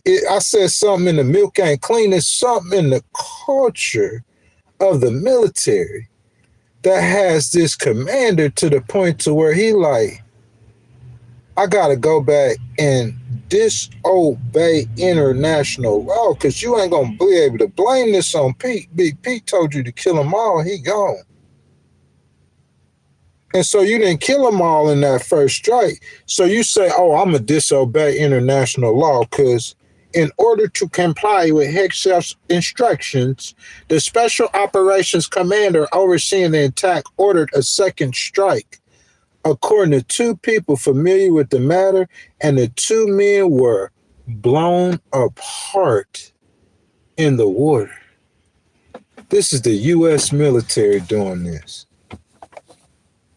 You blowing people who ain't even a threat to you apart in the water. Looking bad. Imagine how the United Kingdom feel. They say, oh, we getting out of here. They was sharing intelligence with America because after this incident, September 2nd, it's just coming out right now. Oh, we getting out of here. We don't want nothing to do with this. The whole world watching you. And Putin over there watching you too, because you know Venezuela, he cool. Him and Maduro been on the phone a few times. If Maduro flees Venezuela, which we hope he does so this could end, then he going to Russia.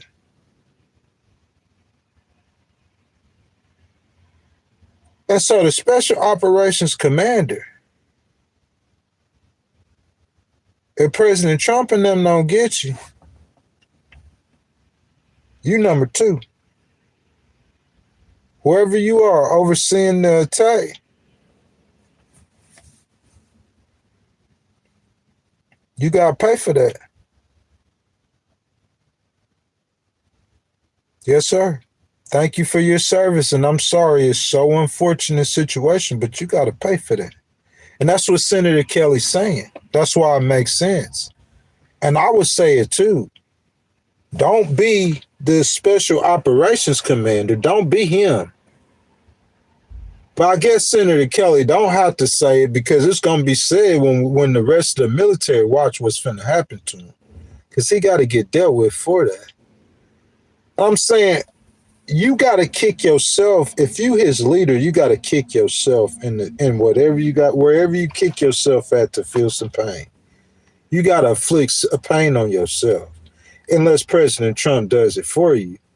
And that would be in the case of Secretary Hegseth, unless he just gets you out of there. I wouldn't say he do that. I wouldn't advise it, but they're gonna put pressure on you, President. See, it just snowballs into places we don't want to go, that we don't have to go if we just don't be like this. Yeah, kill them all, but don't go back and hit the boat again and disobey law. President Trump said, oh, I didn't want him to do that, but it's the way you acting and talking and carrying yourself and walking in your administration, and it's all of the above, sir. And it's got the admiral thinking that he's okay to disobey international law. Oh, don't worry about it, sir. You know, international law code so-and-so say this. That's why Senator Kelly said this. That pilot, if I was that pilot, I'm not the admiral finna have to come fly the plane himself. I'm not flying this plane. But that looks like a pattern in your administration, President Trump. We see prosecutors quitting because they said, I'm not prosecuting this case. And you try to prosecute Letitia James, and James Comey anyway, and the case get thrown out. So I'm going to try it again. It's butterfly. Insane, man. Butterfly. That's the butterfly effect, man. And you keep on doing that. It's like you building. It's what you building. You building this. And you building this intertwined with your success. President Trump, just because you have a whole lot of success don't mean nothing. Y'all want Ghost to break it down for you. Common sense ain't so common. Y'all think just because you have a lot of success that means something? Y'all don't think Al Capone was successful? What about Manuel Noriega? Y'all know who Noriega was? He made $1 million a day. Manuel Noriega, I'm saying if you were making $1 million a day right now, you would be the man. He was doing that back in the 70s and the 80s. $1 million a day. What you think? You don't think because you successful? What you think because you successful don't mean, President Trump, you could be successful and still be wrong. You could have wrong intertwined in your success. If I didn't know no better and I was just at a restaurant in Chicago and Al Capone walked in with his family, I don't know who this dude is. All I see is his success. So in the people's minds, they see his success, but there is wrong intertwined in that success. That success isn't it's not strong. Because what you building with that success. You can't build that hate or that vitriol or that aggressiveness, President Trump, with the success. I need to bring that down. Okay, you're going to get the illegals out the country. We got you, buddy. All that extra stuff, that's not called for, man. Chill out. Go sit down. Bro, let me be. And you caught one of my ICE agents out there shooting somebody. You talking about a pardon. You work for me and you get caught shooting somebody, you going to get 1,000 years. 1,000. I'm gonna give you 5,000 years. Don't see. That's the difference between me and you, President Trump. Because the memos and my leadership don't put that dirt on my name. President Trump don't care though. He already got dirt on his name about a whole bunch of other stuff. Why he care about this? Why he president? I'm a 35 folk. They already think I'm a felon, so why I care about this? Oh, we double struck a boat. They think I'm a war criminal. Why I care about that? They already think I'm a felon. Why I care? I hope you don't feel like that, Marco. You better care. You got a political future. And I'm saying, if you want your political future to outlive 2029, Stephen Miller, you might not care. Because see, what'll happen is you get so tainted, they'll taint you so bad, you can't work for no other Republican. You won't even be able to work for Don Jr. if he get elected, or J.D. Vance if he get elected, or Marco if he get elected. You ain't going to be able to work for none of them because they going to taint you. They going to dump on you. I'm telling you, they're not harder than they dumped on George Soros, way harder. They're going to dump on you. They might not be able to get you like Michael Flynn, but they'll get you hard though. They're gonna get you harder than Steve Bannon unless you got money like Steve Bannon got. Everybody ain't got Steve Bannon money. Everybody can't bounce back or return from the Democrats or from the opposition, because they're going to come for you, hit you hard. If you hadn't liked the video, I ask that y'all like the video, subscribe to the channel. Make sure y'all hit that notification bell, guys. We still got some more news to go. You know what I'm saying? Guys, let's see. The commander in question, whose name was Bradley, told his colleagues that the survivors were still legitimate targets because they could theoretically call other traffickers to retrieve them and their cargo. President Trump, if I read this, I wouldn't do nothing to Secretary Hicks said. Nothing at all. Because I see that he ain't the problem. The commander in question, Bradley, this is what Bradley said. He told his colleagues that the survivors, the dude hanging off the side of a boat, they just got hit by a missile. And they hanging off the side of a boat in the water in Venezuela. Okay? Now, Bradley, the guy who ordered the illegal strike, told the survivors were still legitimate targets. Y'all listen to his thinking. Common sense ain't so common. That's why I say this ain't Secretary Hicks. This dude just out there. I don't know how he's spacewalking. He must be from Seattle, Washington, and it must be legal to hit them shrooms up there. That boy, he out there. See, this is how Ghost get in trouble. Because if I was outside in the parking lot talking to Admiral Bradley and he was talking, I would say he was a meth head and he was tweaking. That's how we say it. He tweaking. You know how them people be tweaking when they on them drugs. I don't know, fentanyl, whatever. They tweaking. He just tweaking. And if y'all from my side, y'all already know. But you know, we be having white people and old people. You know, I don't be trying to scare nobody. I'm saying so tweaking. This dude tweaking. That's all I could say about you, Bradley. They were still legit because they could theoretically.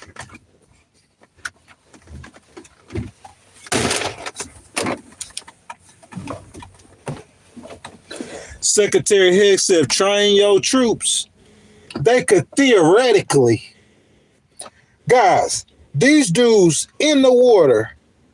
Think about this. Is it nighttime, y'all?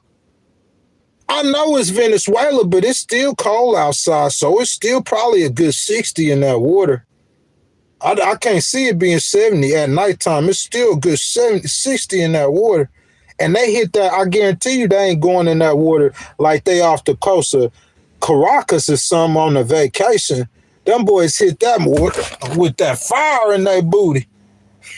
That missile that struck that boat. Oh, that boy thought he was dead. He happy to be alive, man. He know he should. His wife told him he should stop running that cocaine. He know he should have stopped running that cocaine. That boy still running that cocaine, bro. And one of them American missiles that hit the boat. Oh, Lord. My homeboy is dead. We dead, too, because the cocaine in the water. The cocaine gone, man. If the cocaine coming to America killing 25,000 people, each boatload, that boatload gone. He's not a threat to the United States. And now they in the water, hanging on for life. Okay? This guy is an admiral. Bradley is an admiral, so he know what the law say. But what he says is, hold on. Let me get some water. I want to make sure I don't misrepresent you, sir, because you are going to go on trial. Bradley says that they're still legitimate targets because, theoretically,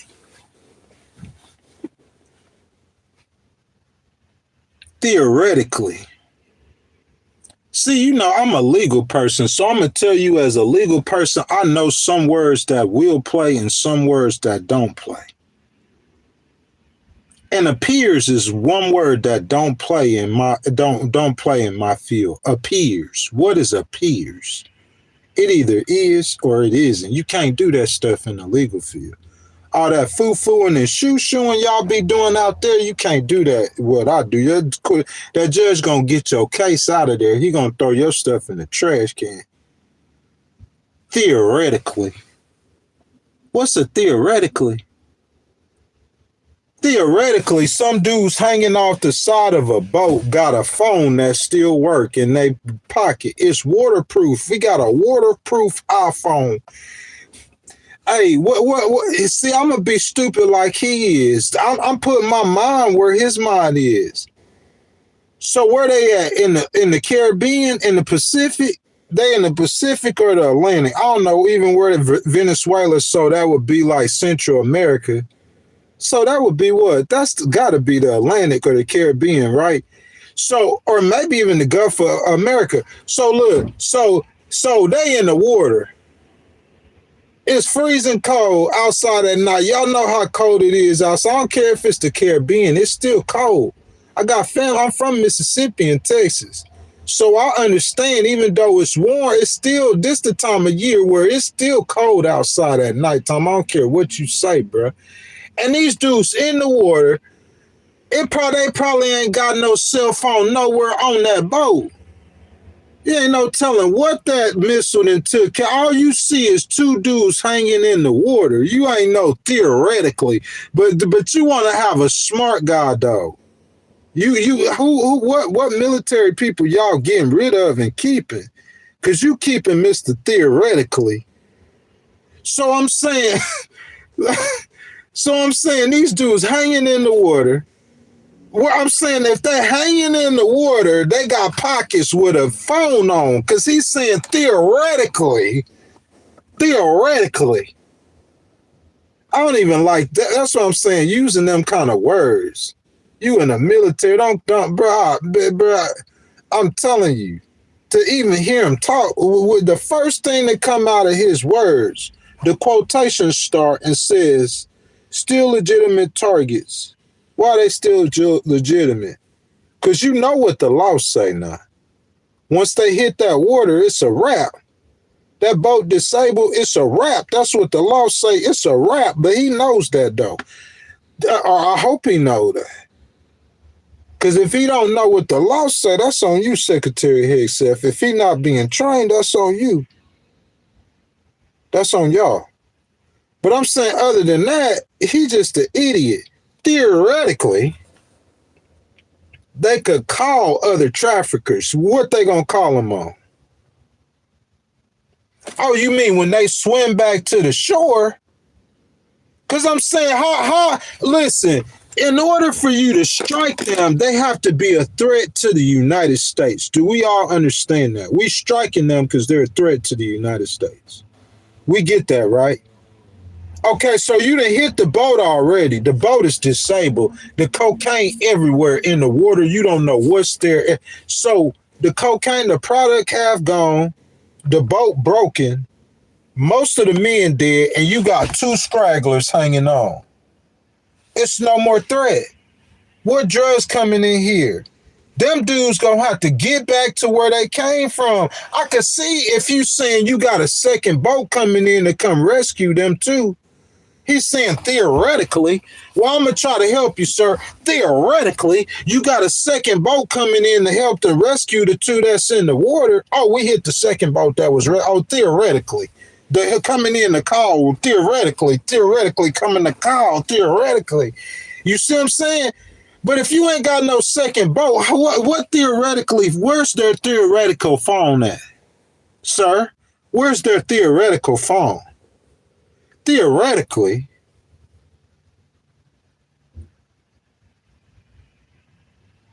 you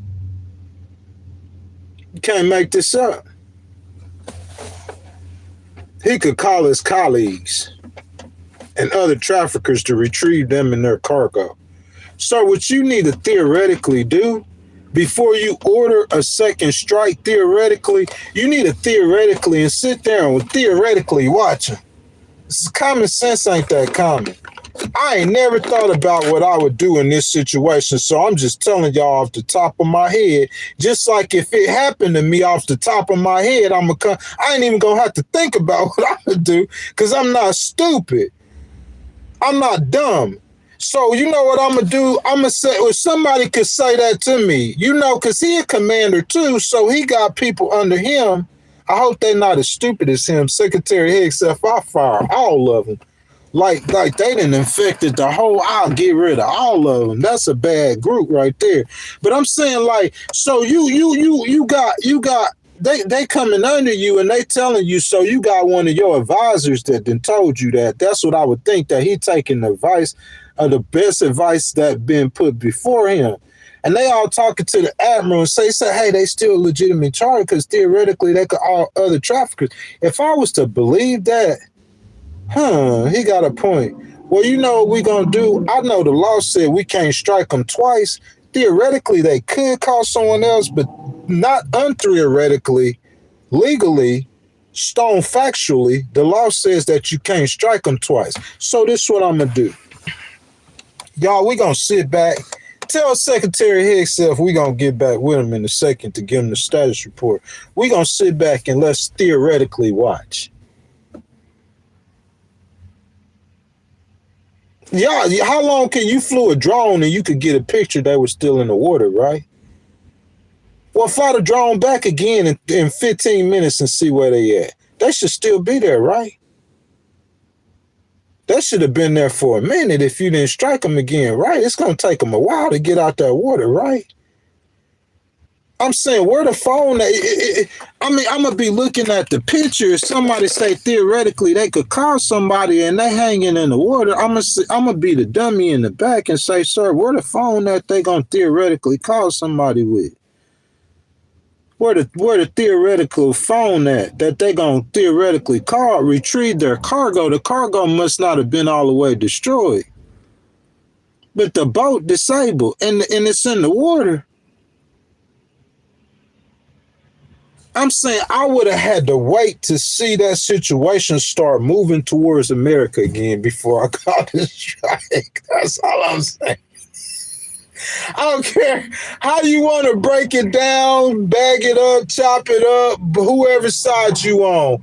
If Ghost Rider was there in order for me to participate in another strike, I had to see that situation. Either those two guys and another boat pull up and seeing some, we going through America still. Because I just don't think that they would be like, I'm still going to America. I would be trying to get back to my wife and kids. Donations, thank you, baby. Thank you for the donations, y'all. If y'all want to donate to the channel, hit the button with the $ in, and I really appreciate it. I'll be trying to go back to my wife and kids. Because that missile just towed this boat up. I'm knowing in my mind, I'm thinking it's the grace of God that we still alive. Oh, my boys, they all dead. Everybody dead. We in the water, boy. Oh, I'm just by the grace of God, we still living. But we trying to run cocaine, man. God and the wrath of God on our head. We almost went to hell. That's what I believe. You finna pay for that. You about to die. I believe in the God of justice. That's the God I believe in. He a God of justice. You're going to pay for what you do. And them drug dealers, they paying the cost for what they doing right now. Y'all can say what you want to about president. I don't care who you, this ain't, to y'all, this is a spiritual battle. Y'all can focus on whatever, you paying the cost for all that. God said, be not weary of the evildoer, because God said in due time, he shall be cut down like grass. El Jefe, El Tape, all the money and the prostitutes, and you pouring champagne. Oh, yeah, God dealing with y'all right now. All y'all drug dealers and y'all cartels and all y'all big, strong dudes, y'all going around killing Mexican citizens, praying to the God, angel of death and the devil. Oh, yeah, well, God he dealing with you right now. We could focus on Pete Hegseth and we could focus on President Trump, but I'm focused on God getting his payback on them drug dealers. Yeah, y'all getting dealt with, right? That's what's happening. God dealing with them right now. They getting towed out the frame. Boy, he hanging on to the side of a boat. That boy trying to survive. And I'm talking about the Admiral, man. You done painted the perfect Picasso. We done scored a touchdown.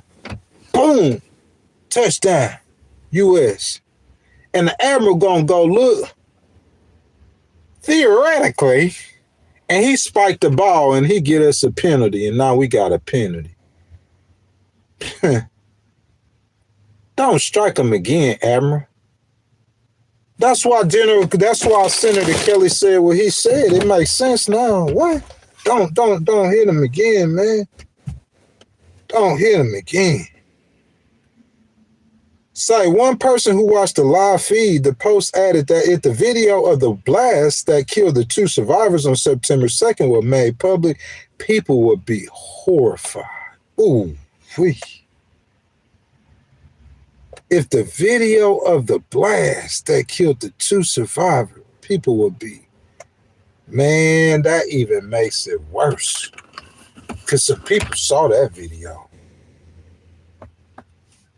Some military members saw that video too, and they're not happy, and they're not happy with that leadership, man. They don't like that. And that's why you got what you got right here. Hegseth denounced the post reporting, but he did not deny issuing an order to kill everybody. Because he said kill everybody, that don't mean that you do a double tap. He didn't say double tap everybody.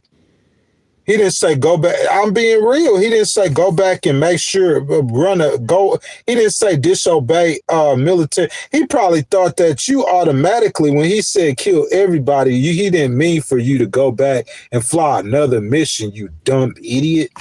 He probably trying to where the Admiral at, y'all? Where the Admiral at? You know they already been messing with me. They've been trying to get at me. Y'all, where the Admiral at? Get that Admiral up in here. Get that boy up in here. You idiot. You know I didn't mean for you to go back and do that. You got me up in the middle of it. Because you know how the media doing it. They telling the story like Pete Hegseth and gave him an order to go back and hit the boat 2 times. How we know what's going on? Pete saying he didn't say it. They ain't gonna tell. You know what I'm saying? They only gonna put it out there. What they gonna put it out there? So they gotta put it out there like no. Pete said they putting it out there like Pete told him to hit the boat twice. Pete said kill everybody and he was at the house. That's what happened. Yahoo News, thank y'all for giving us the facts. Facts. Pete said to kill everybody, then he went home. He ain't nowhere around this. This the Admiral. Theoretically, that's what the problem is, the Admiral. The Admiral and his theoretics. And he got 2 people hanging in the water, theoretically. He gonna try to twist what Pete Hegseth said. And then he gonna, bro, come on. You know, it's some women and some other people in there. They seen them images, and that's not. And you can't represent America. Don't represent America like that, bro. That's how you represent the U.S. As usual, the fake news is delivering more fabricated, inflammatory, derogatory, reporting to discredit our incredible warriors. What? Your incredible warriors theoretically is not incredible. Who said this? Caroline Levette? I know that sound like her. Oh no, that's Big Pete. I'm sorry, Big Pete. But Big Pete, you got incredible warriors, but theoretically it's not incredible. And if I was you, I wouldn't be saying he incredible. I would tell you, just like I told Kamala Harris, to separate herself from Joe Biden at this point in time. This is time to separate. Big Pete, I tell you to separate yourself from this sailor. If he was a sailor, the saying Admiral, I imagine he a sailor. Because if you don't separate yourself from him, this gonna be on you too. This ain't nobody disflammatory or none of that. I don't know how you can't run cover for no double strike. What cover you gonna run for? A double tap? You know you can't do that. You know that's against international law, and if you want to protect it, it's gonna make you look stupid like you don't know. So they finna have to teach you. You want the Democrats to teach you. I don't want the Democrats to, oh, yes, sir, I'm wrong. I'm sorry. I'm guilty. I'm sorry. I'm guilty, sir. See, I know how to play in court. Oh, yes, sir, I'm guilty. I'm guilty. I'm guilty. Yeah, I'm guilty. Nah, you ain't putting no book on me. Don't book on me. See, that's the same thing with the Epstein files, butterfly effect. When you could just release the files, you know Pam Bondi came and told you was that your name in the file. Redact my name out the files and get them out there, get them released. So now you're going to be trying to get me to unredact the files, and you know that's a lot harder fight for them to fight. But as long as you holding on to them files, they going to get a law passed now. They got a law, something that's going to be here forever and in 2 eternities about you and about the Epstein files. It's an American law. Epstein files is a part of American law. Y'all done got the dead child molester a law written in his name, Epstein file law. Epstein law. What? The child molester get a law? Because all you had to do was redact your name out them files and get them. You got to be able to think like that. Man, they going to drag this stuff. Now he on Air Force One calling women piggies. Shut up, piggy. I'm dead serious, y'all. I'm dead serious, y'all. That's what he doing. Shut up, piggy. Because they getting under his skin. He on Air Force One now calling people piggy. It's not no fake news, Hegseth. Every trafficker we kill is affiliated with a designated terrorist organization. Yeah, he said coddle terrorists, we kill them. It ain't nothing wrong with killing them. I don't have nothing wrong with them. President Biden might have coddled him. You might kill him. I don't have nothing wrong with that. I got you something wrong with the dude hanging in the boat in the water. That's the only problem we have. Is the 2 dudes who were in the boat in the water. That's not a terrorist you got to kill today. That's not a drug dealer you could kill right now. The law is protecting him. He's in the water. The law protects him. Simple. You got to understand that. You don't get to do what you want and say what you want. You got to have a mind frame that is submissive to the law.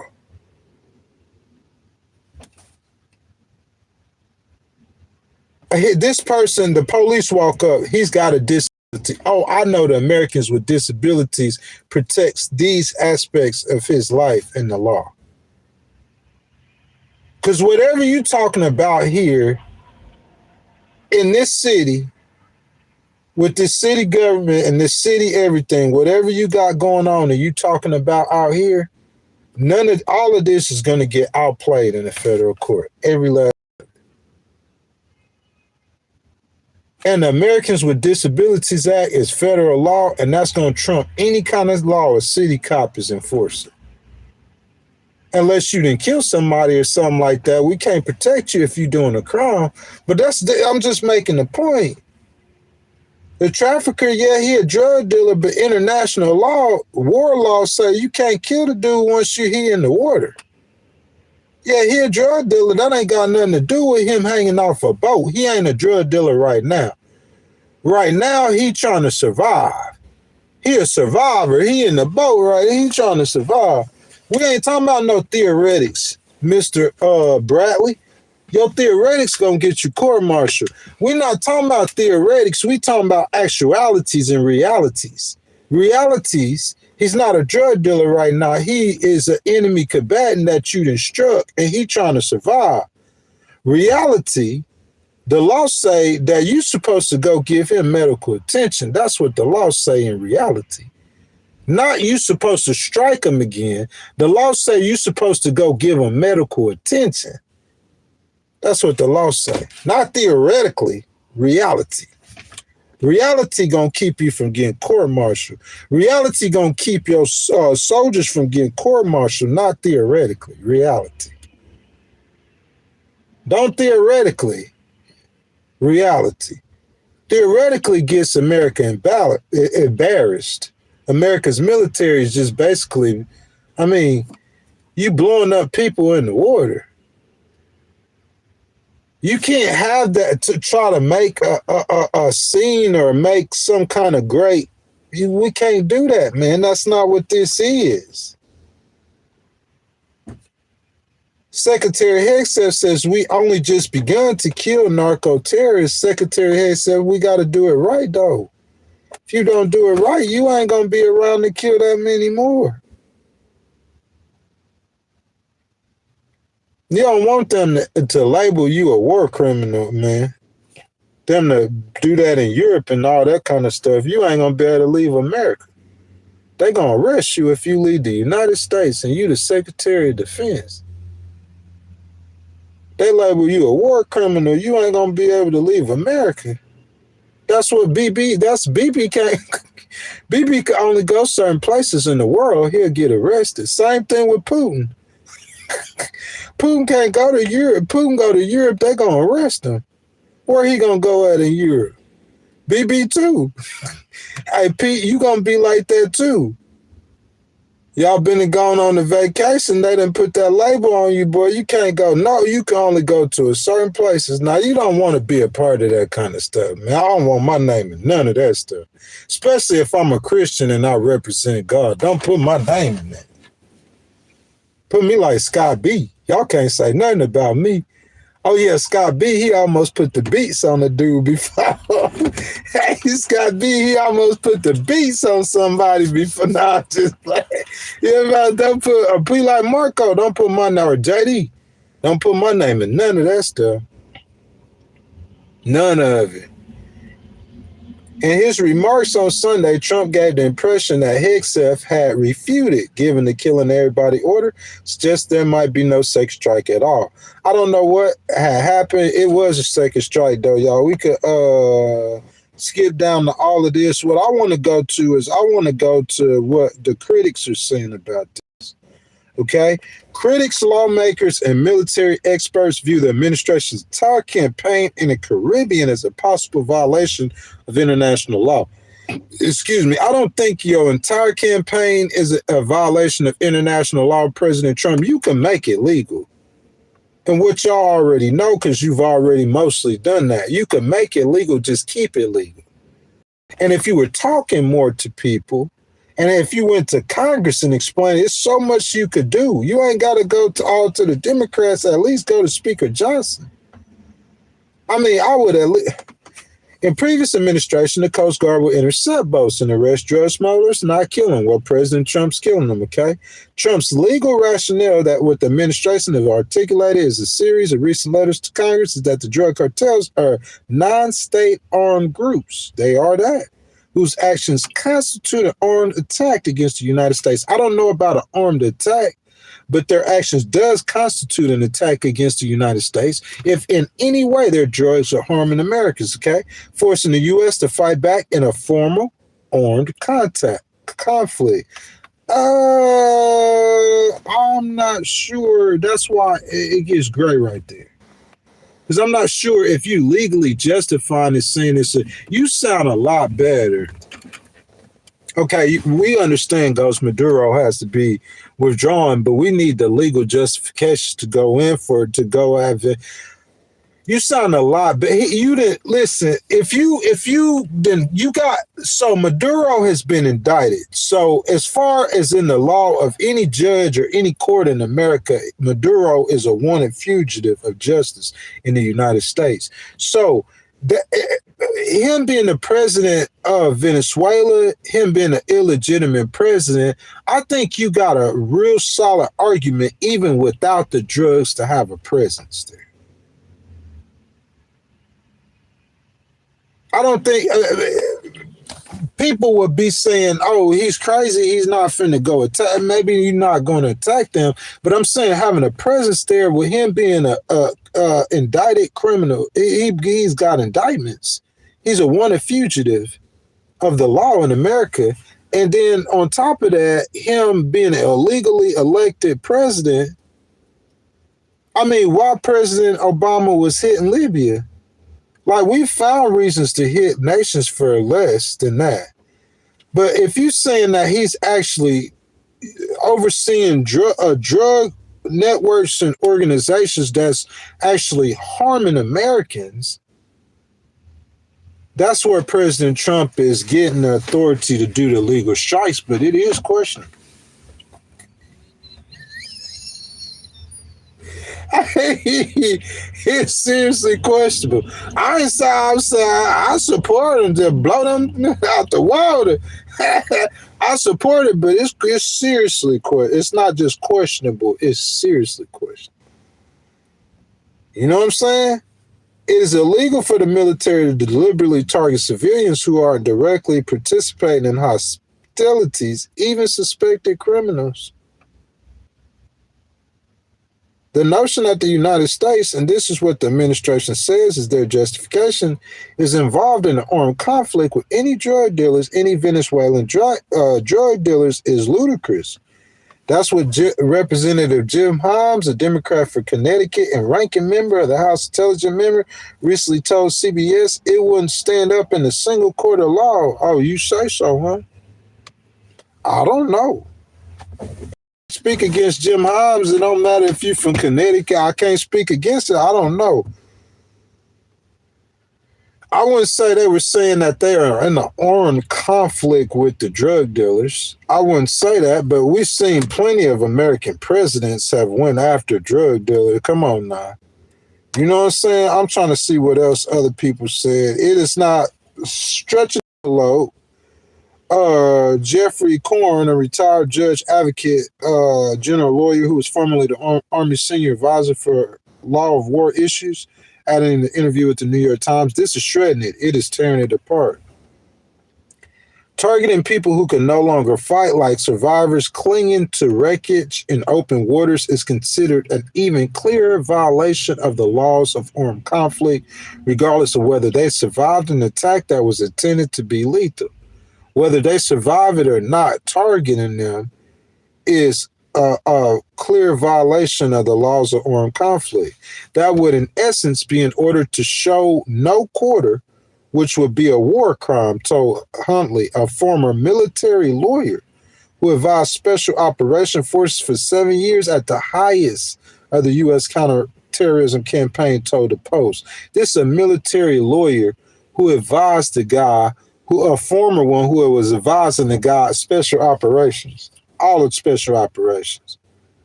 This is the lawyer who advised him. And he's saying it's a war crime. The lawyers, I'm going to take the lawyer's words. If the lawyer's saying it's a war crime, it's a war crime. And I'm saying you could keep doing that and playing that game. And maybe he won't get court-martialed tomorrow. But the Democrats going to take back over. That's all I'm going to say. On Sunday, Republican Representative Don Bacon of Nebraska agreed. That's a problem. You ain't going to have to wait for the Democrats to take back over. The Republicans starting to agree. You're going to start having your problems right now. Saying that at the Post reporting is true that it reveals a clear violation of the law of war. This is what the Republicans are agreeing with this now. When people want to surrender, you don't kill them, Bacon told ABC. They have to pose an imminent threat. It's hard to believe that two people on a raft trying to survive would pose an imminent threat, that they would have a phone to call as well. You know what I'm saying? They climbing out the water on a raft. They don't even know if they're going to survive yet.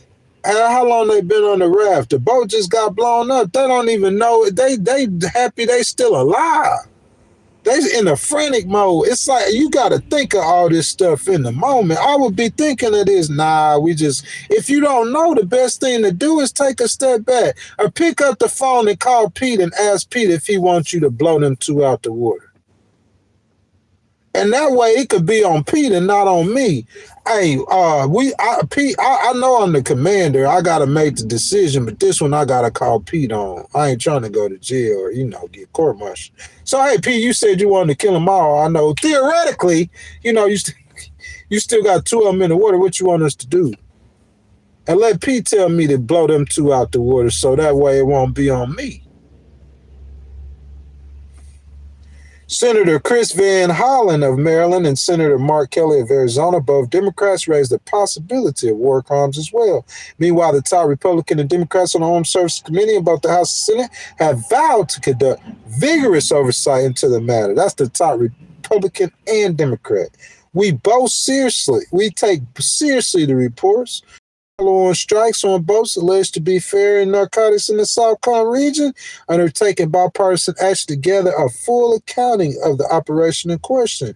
Representative Mike Rogers, a Republican of Alabama, that's deep red, and the chair of the House committee, and Adam Smith, the Democrat of Washington, said in a statement, the committee has directed inquiries to the Department of Defense, added Senator Roger Wicker, a Republican of Mississippi. What's up, Roger Wicker? You know what I'm saying? I got to shout out that boy, man. You said that boy name, I'm from Mississippi. Roger Wicker, he done did things for me before. His office has before. He a Republican. And Roger Wicker's office has done things for me personally. So shout out that boy, man, for working for the people, for caring about the people. But Roger Wicker, a Republican from Mississippi and the Senate committee chair, and then Senator Jack Reed, a Democrat for Rhode Island. They all on it. These bipartisan Republicans and Democrats. I wouldn't laugh too fast. Kelly, a member of the Armed Services Committee, told NBC on Sunday that he and his colleagues will put officials under oath as part of their inquiry. We're going to have an investigation, Kelly said. We're going to have a public hearing. We're going to get these folks under oath. We're going to find out what happened, and then there needs to be accountability. According to the Post, Pentagon officials have not provided Congress with any specific names of traffickers or syndicate leaders they have targeted, nor have they publicly released further information beyond surveillance videos of strikes themselves. Secretary Hegseth, I would get ahead of this. You know what I'm saying? If I was you, no names and no traffickers or syndicate leaders or nothing. We understand Maduro, but I'm saying they want to know, do you know that's how the people are? Ghost might be okay with you saying that the DEA saying that these people selling narcotics. I might be okay with that, but everybody ain't okay with that. They want to see something. They want to see some names and some. That's how the media is, you know what I'm saying? Video of the September 2nd attack do not show a second strike, and the administration has not fulfilled a bipartisan request from lawmakers to see unedited footage. I wouldn't show no unedited footage either.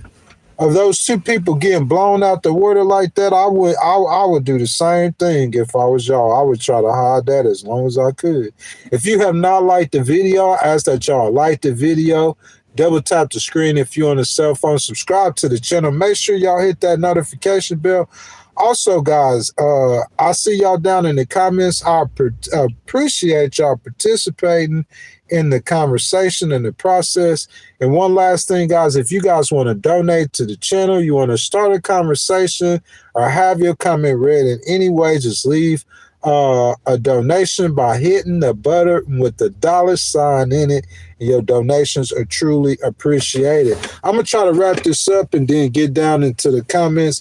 Guys, my thoughts are like this. I have talked about Stephen Miller's and others needing to understand that President Trump's administration ends as of January 2029. Sometimes they govern and talk like they do not understand this. And that's not being critical of President Trump or Secretary Hegseth, because I like them and I'm okay with the strikes. You know what I'm saying? That's because realistically, the Democrats, they are people that are not even politicians as well. People besides the Democrats, people who aren't politicians, people who hate America. There's millions of people across the world, President Trump that are watching everything that you guys are doing. Everything. They are looking for errors and mistakes. I'm saying if I were you guys, all that aggressiveness, I would tone it down a whole lot. It is not helping the United States at all. Not domestically, not internationally. You can be tough, but you do not need to be overly aggressive. Someone saying Mississippi is the poorest state in the United States. I don't understand what's that got to do with Roger Wicker being a good senator. Roger Wicker, a senator is a federal official over federal programs in the state. That's it. Roger Wicker ain't the governor of Mississippi. I could see if you said, I see those donations, Sharon. Thank you, baby. Thank you, thank you, thank you. I could see if you were saying that you were talking about the governor of Mississippi. If you were saying something about Mississippi, that's like you blaming something that's going on in Texas on Jasmine Crockett. You see what I'm saying? You can't blame that on Jasmine. She's not involved in okay, so if you guys don't understand government, so Roger Wicker, him being a senator, that means if you have a problem with your SNAP, like y'all having problems with people having problems with SNAP, that's a federal program. He could help you with that. If you have problems with Social Security, he could help you with that. If you have problems with rent because of HUD, anything that's connected with the federal, he's a federal official. He's an officer of the federal government. Within the jurisdiction of the state of Mississippi, he's not like an FBI agent. He can't. His authority isn't present. If he's, say, an FBI agent assigned to a field office in Tacoma, Washington, that FBI agent still has authority in Miami, Florida. That badge is good in Miami, Florida. I'm saying Roger Wicker, his badge ain't good outside of Mississippi. But within Mississippi, he's an officer. He's a federal officer. So you could say Mississippi could be the poorest state in America. That don't have nothing to do with Roger Wicker. Roger Wicker, he could get federal contracts and federal money from Mississippi, but the whole entire state being like that, that's not on a senator. It's not, I doubt you can't put that on no congressperson. Not the state being like that. You can't put that on a senator or a congressperson, bro. That's not gonna work. Y'all, I'm up here in New York. We supposed to get probably I say a half an inch of snow, and the snow done started to come down, man. You know what I'm saying? Yeah, man. You can't put that on that Roger Wicker. You can't put that on the senator. That's state politics. That's your governor and your state senators and your state legislators and your local. A lot of times, it's in the local community. But if you said Mississippi, some cities in Mississippi are not poor at all. They're actually among the richest cities in America. Some cities in Mississippi. You know what I'm saying? You'll be surprised. But the majority of the state is, you know what I'm saying? They're in the bottom 50 in America, but you put that on the governor. You can't put that on Roger Wicker. You can't put that on Cindy Hyde Smith. She's the other senator. Mississippi got some of the best senators in America. You can't put that on them. They work for the federal government. Well, they don't work for, kind of, sort of do. They work for the people, but they're elected officials. They're federal officials, yeah. You know what I'm saying?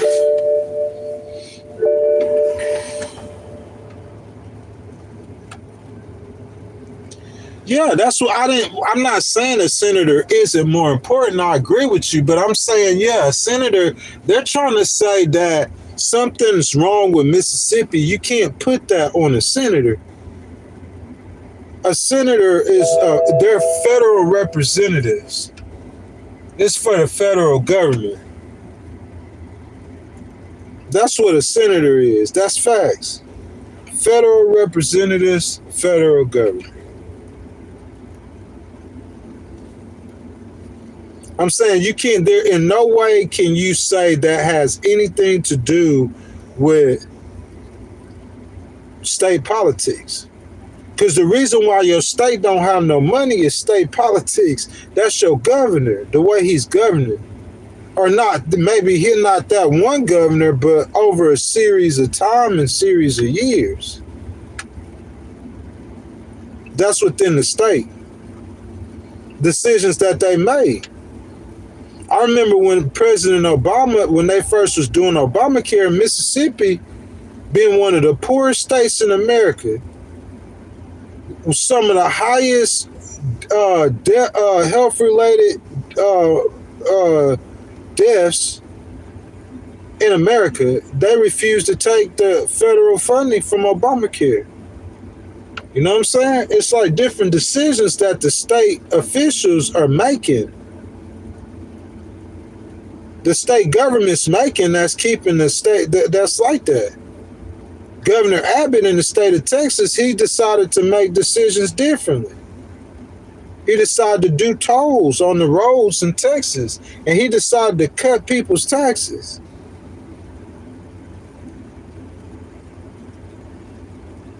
No state tax.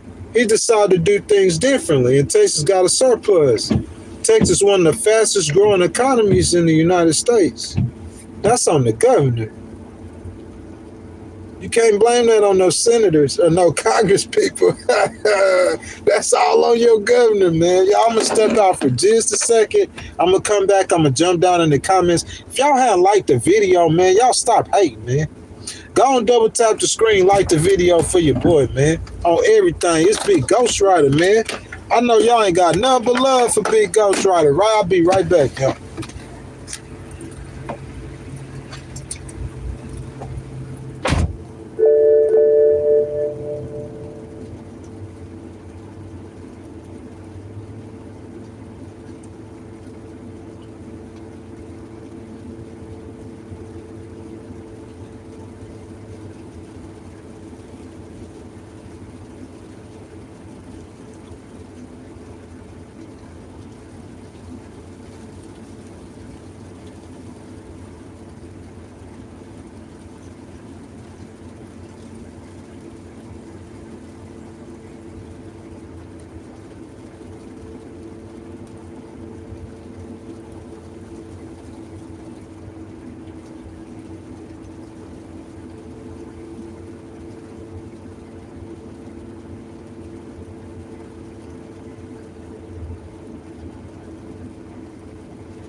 If you guys are in the New York City area, y'all please be careful out there because it is snowing.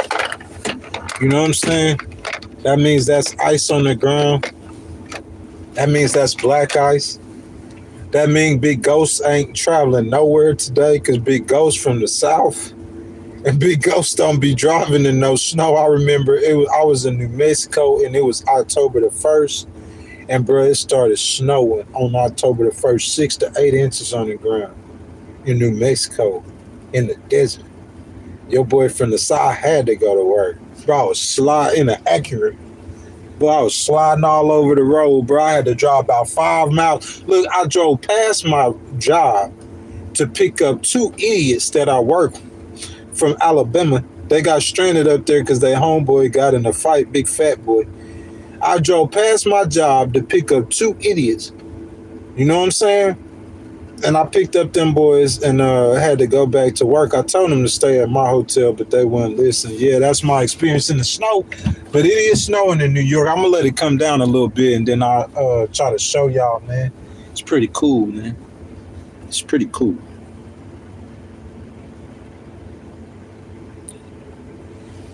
Listen, Obama or Biden didn't fund ICE. I'm not gonna speak on Joe Biden. I'm not gonna speak on Joe Biden. And the reason why I'm not going to speak on Joe Biden, because I don't agree with Joe Biden's immigration at all. That's where we part ways. I think Joe Biden was a better president than people give him credit for. A lot better, actually. Actually, a lot better. But on the other hand, we could talk about Barack Obama. Barack Obama deported more people than Donald Trump did. Why? Who cares if I defund ICE? Or if I don't fund ICE? If I'm deporting more people than you and not talking about it. I'm not getting on TV saying I'm going to build a wall and make Mexico pay for it. And then the next election, I'm not getting on TV saying the black Haitians are eating dogs and cats. I'm not getting on TV and doing that. Because if I'm building a wall and making Mexico pay for it, that's like being towards the Mexican immigrants. And if the Haitians and the blacks are eating the cats and the dogs, that's like being towards black people. Like this remigration, this migration, that part of the Republican Party, that Nick Fuentes stuff, I'm not with all that stuff. President Obama didn't say or do none of that. And he deported more people than President Trump did. And either his terms, President Trump first term, President Trump they called him deporter in chief. President Obama, they called him deporter in chief. Y'all don't know that. President Trump right now, if he get 500, he got 550,000 people. He's still on, even with the number of people he's deporting right now, he's on a pace to deport fewer people than Barack Obama did. Barack Obama was deporting about 800,000 people a year. In his peak, he was snatching them. What's up, Miami? He a good politician. He was getting on TV. He had the Latinas feeling them. Everybody was feeling them. Obama was a rock star, and he was snatching the Latinas out worse than President Trump. You ain't see nobody on TV showing the woman being separated from her child. None of that stuff was being shown. You could blame that on the liberal media, or you could blame that on President Obama's optics. It's one of the two. It's either the liberal media, it's optics, or it's a combination. President Obama didn't bring that smoke on himself like President Trump brings smoke on himself. I'm going to build a wall and make Mexico pay for it. And when you saying this, we all looking at you like we know this dude just playing. You are not finna build no wall that Mexico is not paying for. And the Mexican president at the time on TV cursing you out. So what are we doing here, dude? Are you blowing smoke at us, or who you blowing smoke at? Because he blowing smoke at somebody. Us behind the scenes, we know. You see what I'm saying? Obama wasn't doing none of that. That's optics. Obama like a player type dude. Donald Trump gonna walk up to a grab her by the pee. That's what Donald Trump gonna do. Obama gonna be smashing Jennifer Aniston, and ain't nobody even gonna be knowing Jennifer Aniston. Donald Trump ain't got no chance with no females like that. Obama gonna be here. J-Lo, he'll run through him if he wanted to. Obama could get almost any female like that in our age or older female in America. He a smooth type dude. He'll play it. It's a different style. It's a different style. I'm gonna be snatching more people than Trump. I'm going to be able to get more of them because they not going to be suspecting me. It's like a snake in the grass on you. You ain't going to be suspecting me, and I'm going to be snatching them. You want to see? Watch something. Let's do this. Let's see how many people deported by Obama. That boy was snatching them. Get him out of here. And he on TV, and y'all think he the nicest presidents to Latinas and everything. He was deporting more of them than anybody. I think he was deporting more than Bush. He deported more. Watch this. How many people Obama deported? Y'all don't know about Barack Obama, a baby Republican gangster. Y'all don't know about Obama. What's wrong with y'all? Oh, y'all, Barack? Why you think his approval rating so high? Barack did what Bill Clinton did. He satisfied or appeased both sides. He had Republicans in his cabinet to start off, to be fair. But he satisfied by not necessarily working with Republicans, just by some of the policies and things he did. Who deported more migrants, Obama or Trump? This is according to factcheckquito.com.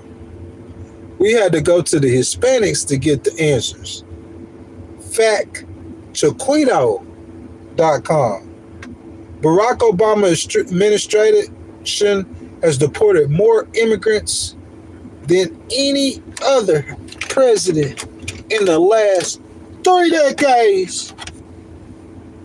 Hey, wait, Barack Obama at big president. Oh, what's happening, my dog? That's why y'all need some black presidents. We gonna show y'all how to do this, boy. Huh? I ain't gotta get on TV and say they're eating the cats and the dogs to get people to pay attention to immigration. As a matter of fact, I don't want them to pay no attention to immigration. President Biden let this door open. Oh, yeah, I'm going to defund ICE to answer your question, and I'm going to deport more people than any president in 3 decades. And at the same time, I'm going to get the Latinas to vote for me. Hey, tell me he ain't run a whole trifecta on y'all. He getting the Latinas to vote for him while he deported more of them than President Trump. And he ain't talking about it. He just doing his little dap dance. What's up, Miami? Barack Obama, a certified pimp, boy. Us black people, we'll show President Trump. We'll show y'all how to do this. You ain't got to be making all that noise. He making all that noise. I ain't gonna make that noise. You know President Trump, he ain't from the hood, bro. President Trump, you know you ain't from the hood, bro. You bringing all that attention. You bringing that attention on us, making all that noise, man. You got to hold up with all that noise, bro. Real talk, man. That's too loud. That's too loud. We going to snatch him. We going to get him out of here, President Trump. We got to get him out of here. It's a way we got to do this, though. But we don't want CNN and them running down here with them cameras. Because we talk to him different than you. I'm not going to call that girl no fat piggy. Not in no professional setting like that. I'm not going to disrespect her like that. In front of cameras and stuff, I'm not going to do it like that. If you catch me acting like that, it's because we out there in the parking lot, nobody. I don't think nobody know. You know what I'm saying? But you say like around here, nah, man, I ain't going to be trying to do all that. Look, y'all, I'm going to show y'all, man. Look, check this out. Look at that, boy. Look, if 15 minutes ago I told y'all it was snowing, didn't I? 15 minutes. In 15 minutes. Man, look, I'm glad I ain't like up there. Because up there, they said they going to get like a few inches of snow. They said it's only going to be like a half an inch. I'm saying if it's snowing like that and it's not going to stay, it's not stopping, it's going to be more. That's more than a half an inch. You know what I'm saying? But yeah, man. Call me Ghost the Snowman. Merry Christmas. In New York, it's snowing in December. He said I'm flipping the script. Not all websites have real facts. That's real facts. That's 10,000% real facts. Who on the despite? You can look up any website you want to. It give you the numbers. 2 2,749,706 deportations, an average of 942 a day. During his first term, 29 to 2012, it averaged 1,088 a day. In the second term, it dropped down to 794. President Trump's administration carried out 810 fewer a day.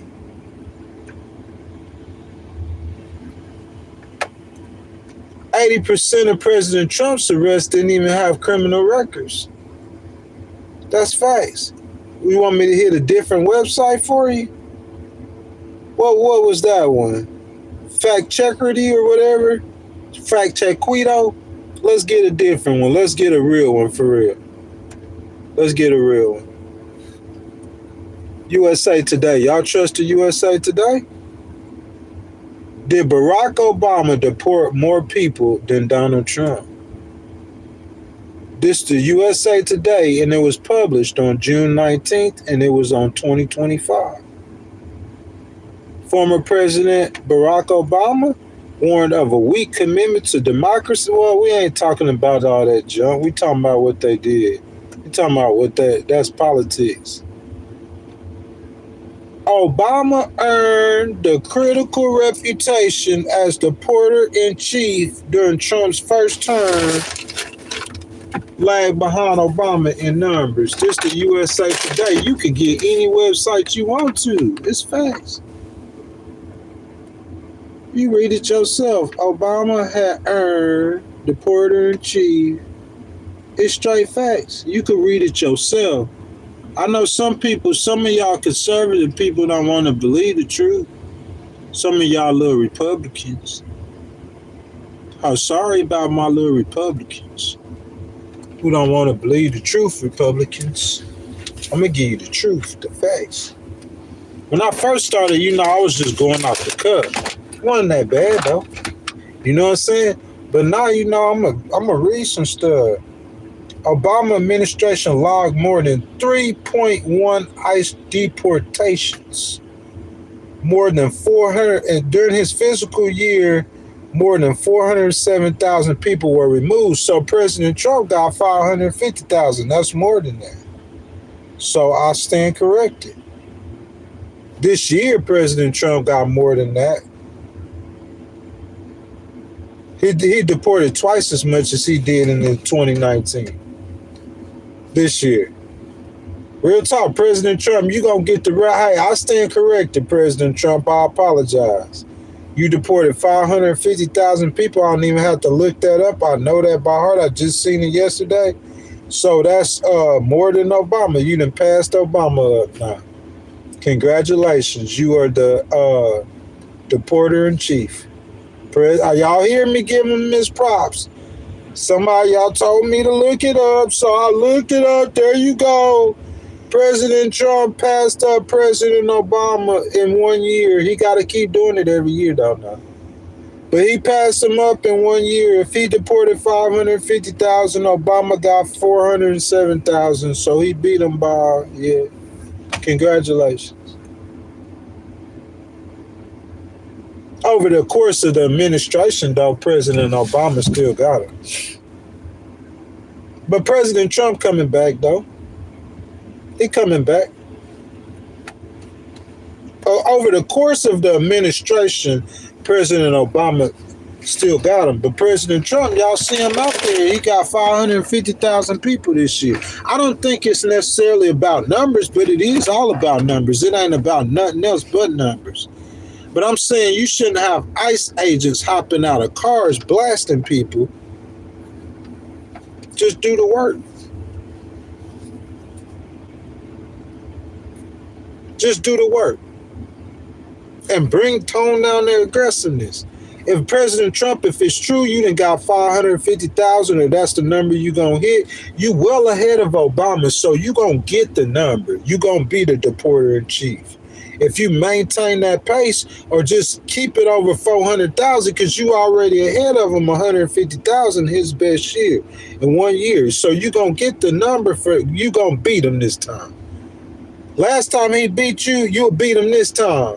Overall, you'll probably get them because you'll get 2 million people in your presidency if you keep your numbers where it is, if I'm not mistaken.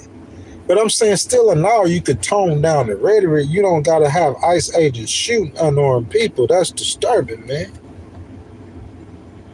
You doing that in Ghost neighborhood, we gonna sue you out. We gonna sue the America. America ain't gonna have no more money out, and a lot of times you gonna get sued, man. You gotta cut that out. We put businesses out of business. Like businesses, like if you was run how you run in America, we'll put you out of business by suing you. We'll sue the snot out of you, boy. We'll sue you so many times we'll have you repent. You will repent. I'm talking about sue you back to back to back to back to back to back to back to back to back to back to back to back to back. I'm talking about walking a dog on you 600 times. You think it's cool though, because you can't feel America losing all that money in the lawsuit. The ACLU is slapping the snot out of you. I'm talking about slapping the snot out you, and you can't see America losing that money. And then the ACLU ain't all the way suing for money. They be suing to get immigrants free. They be suing to protecting the rights of people like Ghost. They sue for all kind of reasons. So they ain't just suing for money, but I'm talking about Ghost be on the ambition to where every time I aim at y'all, I'll be getting a check for whoever we getting a check. We be getting checks from you. That's how we stop people from being illegal and violating civil law. It's by taking their money. That boy then look at his legal fees, how much he paying the best lawyers in the world, and he still done lost about $50-60 million in the last 3 years in legal fees. I don't care how rich you are, that's not helping your bottom line. Sue that boy straight. He started repenting. I could tell the story. That boy started repenting and started respecting the dignity of the law. You gonna respect the dignity of the law, boy. Don't make that ghostwriter come out of here, boy. I'm a civil rights fighter, man. I'm a justice fighter. That's what I am. I went to Houston, go watch the vlogs. And that's what happened. That's who I am. I'm a justice fighter, bro. The snow stopped for a second, y'all. But look, it's all the way white, though. Just like that. It's still coming. And it's Mountain Rose. Man, I'm not finna be riding on them Mountain Rose in the snow. Not Big Ghost.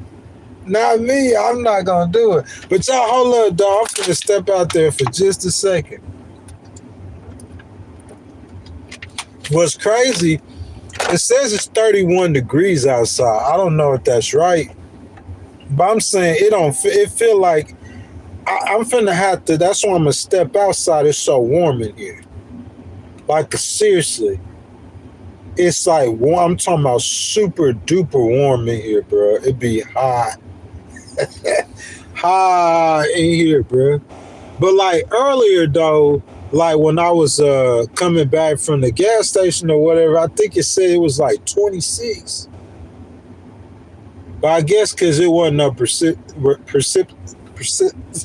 I be getting stuck on that word. Precipitation coming out the sky, bro. I'll just be look, I just messing with that. It wasn't no precipitation coming out the sky. So it didn't start snowing there. It wasn't raining, but it was way colder than this though. But like right now,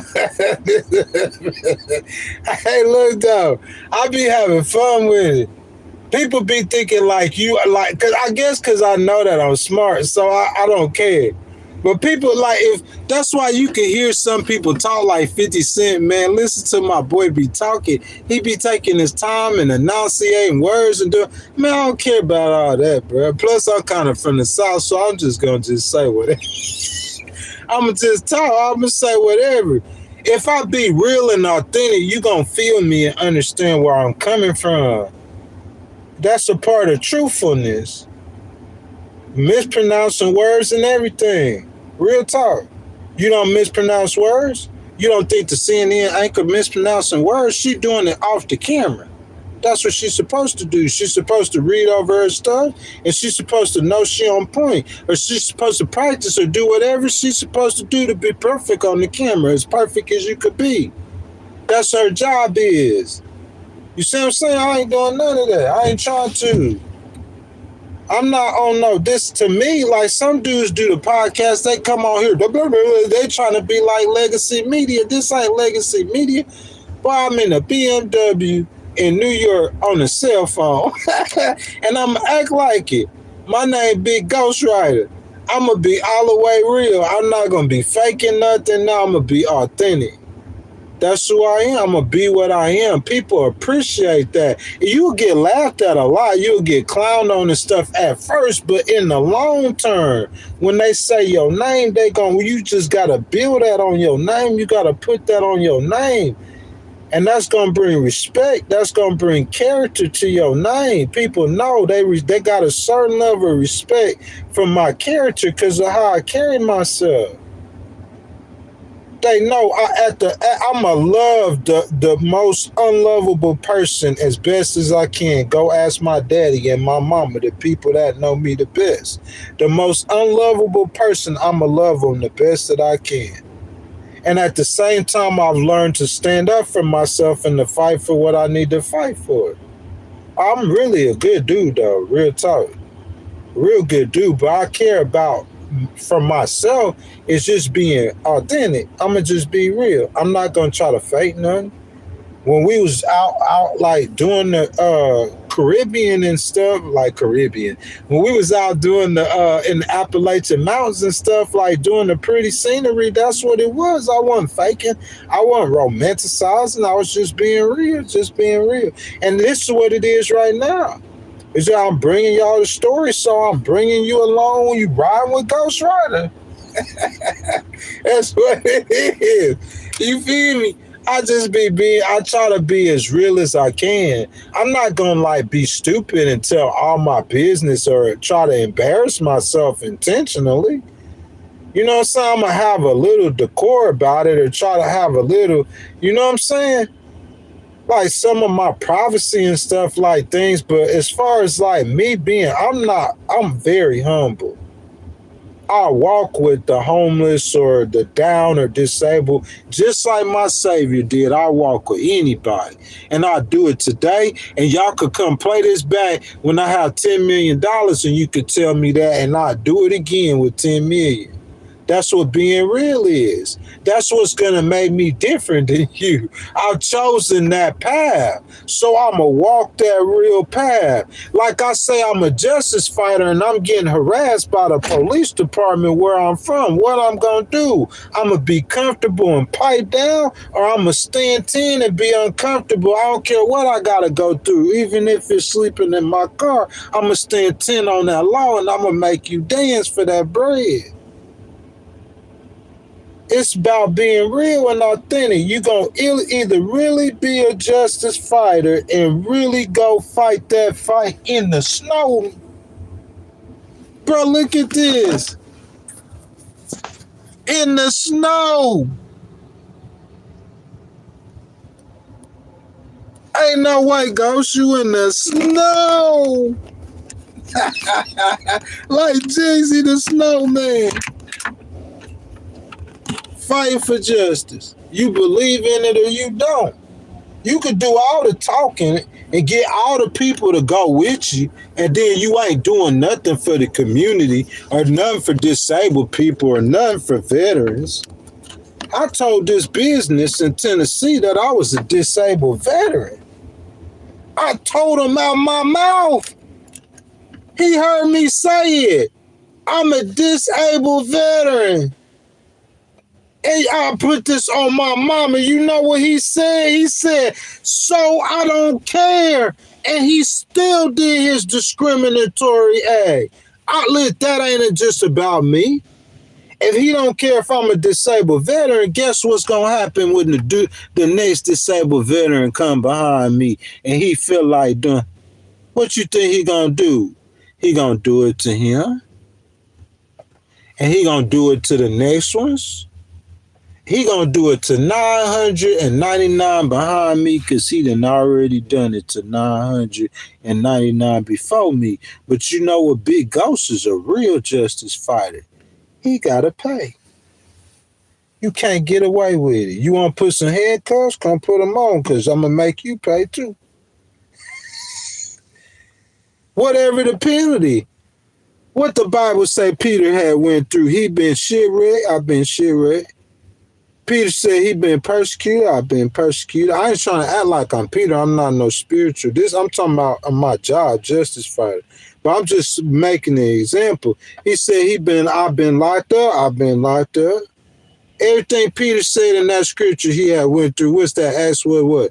I've been like, yeah, I feel like Peter. I'm talking about turned against with the church. Yeah, my own people turned against me.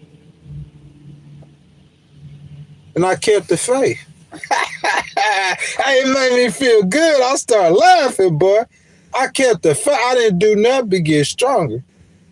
I started loving God more. Unfortunately, I don't get the fellowship like I'm supposed to, but I don't expect that to last forever. I don't think God intended that to last forever. But I kept the faith, bro. Like, I didn't turn on God. I didn't turn on the Bible. I didn't turn on my religion. I stood all 10. That's what I do. Tell me. The people who know me tell me what I do. I stand all 10. It ain't no hate thing. If you wrong, I'm going to tell you you wrong. When you getting wrong, I'm going to tell you you getting wrong. But I still love you. It ain't no hate thing. I don't care who it is. With the preachers, with whoever. I still love you. It ain't no hate thing. But if you get wrong, I'm going to tell you wrong. But I still love you, my brother. It ain't got nothing to do with love. What she said, what love got to do with this? What's love? A second-hand emotion. Love ain't got nothing to do with this. I just speak truth. Whatever that truth is in the moment is what's going to come out my mouth. Whatever it is. Even when it's bad about myself, ask my mama. I remember my mama came out and asked me a point-blank question about something that flatlined my testimony. But I wasn't even a Christian at that time. But I still that's what I did. I tell the truth. She asked me, I told her, yes, ma'am. And I told her the straight, honest to God truth. Now, I don't care what nobody say about me or nobody think, bro. One of my homegirls had something about somebody saying, like, not that I had told no lies or nothing like that, but she was saying something like, she was saying that, I had, but man, that's not my character though.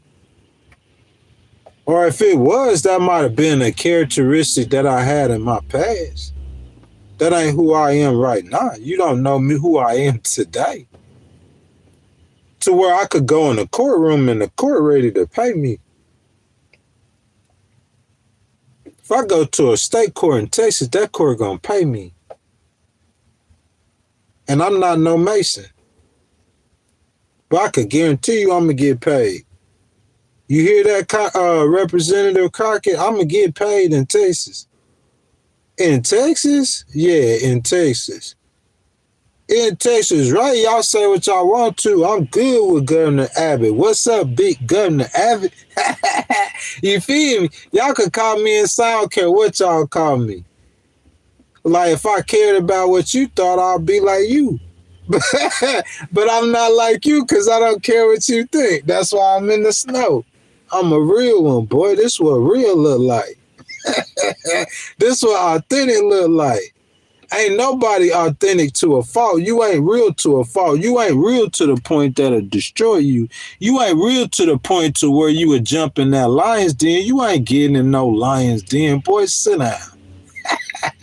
I be calling out my home dudes all the time. They supposed to be on that black power stuff. As soon as some pressure come, boy, you gonna bend and fold. It ain't made like that stuff that were made in Martin Luther King. You gotta pay a penalty. That means some nights you don't get to go home to your girlfriend. or to your mama, or to your family, or your kids. You gotta pay some the cost to be out here in this stuff, bro. This stuff costs stuff. You suing a city, especially a city where they knew you and you come from. It's penalties for that. If you don't believe me, go sue your city. And they know you. They know me. They knew me way before I sued them. Way before I went to Texas, they knew me in my 20s. When I was Shay Speezy, boy.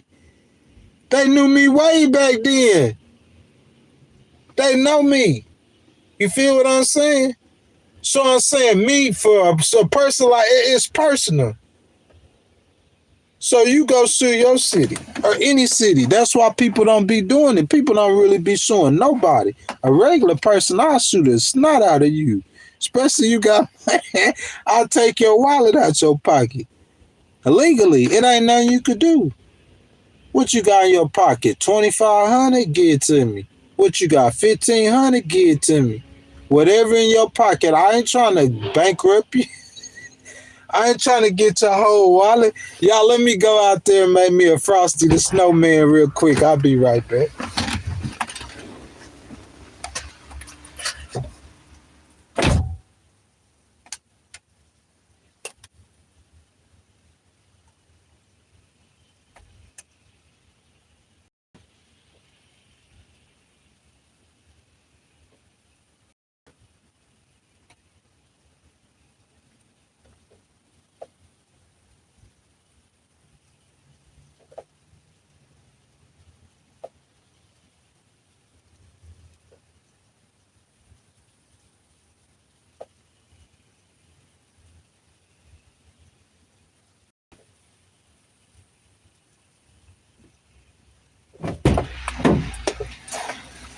Guys, I ain't gonna lie. I wish I was down by the river right now, man, with the snow. I know I got some phone calls to make. I got a document to file, but the case don't really start till next year, so I know I'm gonna get it done. You know what I'm saying? I just get into work mode. I got some more documents that I need to do. I got one that I'm gonna do for Social Security. I gotta get some stuff straightened out with them. I'm gonna do that this week too. You know what I'm saying? I pretty much do the documents way in advance and I file them when I need to be filed. So it's like I ain't never doing nothing, but I really be doing stuff. Ask people. If you know the courts, I've already got paid in the case. I filed in August. I did 23 cases I've never been to trial.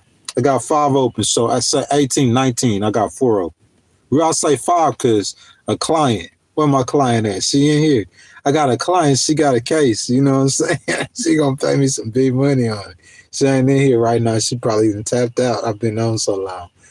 But look, so like I got 4 cases live. I filed 5 cases since July. I really had a case open, but it's a dead case. I just started popping in it. So I really filed in the 5 cases since July, right? I just did 2, Tennessee and Connecticut. So from July to August, I did 3 cases. I did Tennessee, I did 1 in Mississippi, and I did 1. No, I'm sorry. I did 2 in Texas. I had 2 in Texas, and I did 1 in Mississippi. 1 of them in Texas I got paid for. Any court in Texas, I'm gonna get paid.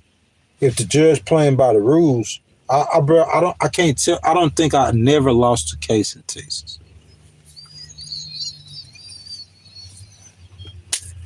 Hey, a Miller Ray Legal started in Biloxi. My first case I filed in Mobile, Alabama. I filed cases all over the country. Even when I was in Texas, I filed a case in Pennsylvania. That's 1 case. I filed a case in Georgia in the Court of Appeals. That's 1 case. I filed a case in Louisiana in the Court of Appeals. That's 1 case. I filed a case in Mississippi for a client. 2 cases maybe for clients in Mississippi. But that's only 5 cases. You talking about 18, 19K, let's just say 18 cases, the number of cases I did in Texas. That's out of 18 cases filed. That's 13 cases I did really pretty much in Texas. The case that went to the appeals court in New Orleans came from Texas. Bro, in state court in Texas, I don't think I ain't never lost no case. Ghostwrite, nothing. The case that I count as a ghostwrite, that the client got paid a six-figure check on, that I filed the case, that I filed the case first, I see the snow shoveler dude. It ain't no snow out here for you to be shoveling, dude. And people on the highway, they driving fast like ain't nothing going on, just a little rainfall. Hey, but it's good to be for the community to be ready. But listen, so yeah, I ain't lose no case in Texas, not one case.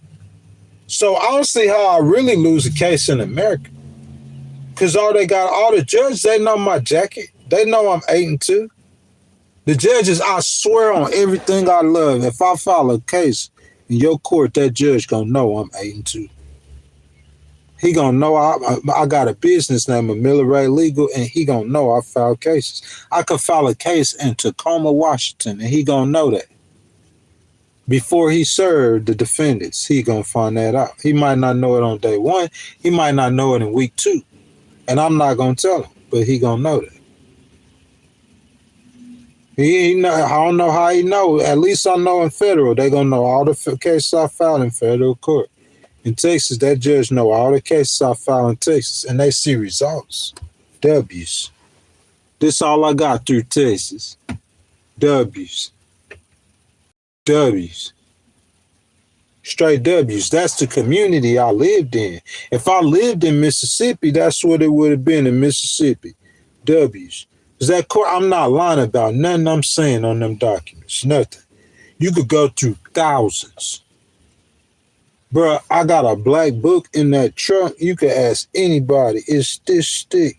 And it's not even a quarter of the pages I filed in my young career. You could go through thousands. I don't know how y'all do it in criminal court, y'all documents, but in civil court, our documents are extensive. Our complaints are extensive. You could go through thousands of pages that I got right now, and that's not even a quarter of the documents that I filed. I'm paralegal. No attorney supervision, boy. Yeah, you know what I'm saying? Hey, look, I'm gonna shout out my homeboys too. You know what I'm saying? Shout out my homeboys, man. I'm talking about fire, boy. Super gas.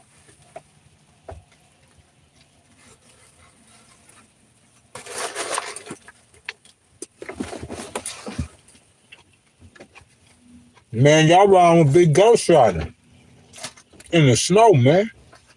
If y'all haven't liked the video, I ask y'all double tap the screen, subscribe to the channel, make sure y'all hit that notification bell, man.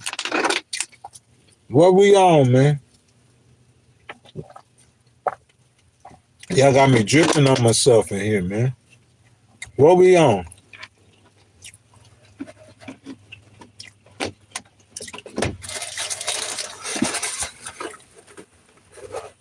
Somebody talking about war crimes.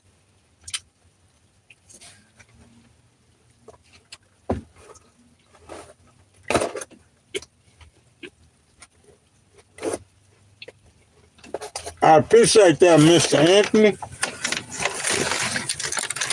Man, I got some homies out here, bro. And they be looking out on me, real talk. I mean, I looked out on him too. You can ask him. He told me. I didn't even know. You know what I'm saying? I just go get a blessing. I can't use it, so I just go give it to them. I ain't think nothing about it. So, you know what I'm saying? He say, he go in there, and I go in there, they look out on me. Where you go? Bro, everything I learned, I got people hate on me. But in New York, there's so much love. I ain't gonna lie. I'm talking about food. I can't tell you all the stuff that they give me. Since I've been here, last week's, on everything. I just don't even talk about it. For free. You wouldn't even believe it. If I tell you, you think I'm lying to you. I'm talking about going in stores. Well, I'm spending money. And I'm going to spend like 20, but I really want more. But I don't have more to spend. And I ain't thinking nothing. I'm just chopping it up like I chop it up with everybody all over America. I go in there. And dude come from the back. And what he giving me costs twice as much as what I'm spending. Costs about 50 or 60. It's what I really want to buy. And he just gave it to me for free. Here you go.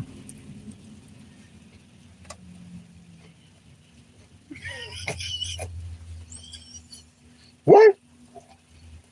It ain't the first time it happened when I'm in New York. I go in there and he do it again. Well, I ain't trying to get out on him. Because I could go in there all the time. I'm not trying to get over on him. I don't really need that. I need stuff. But I ain't trying to get nothing from him for free. You know what I'm saying?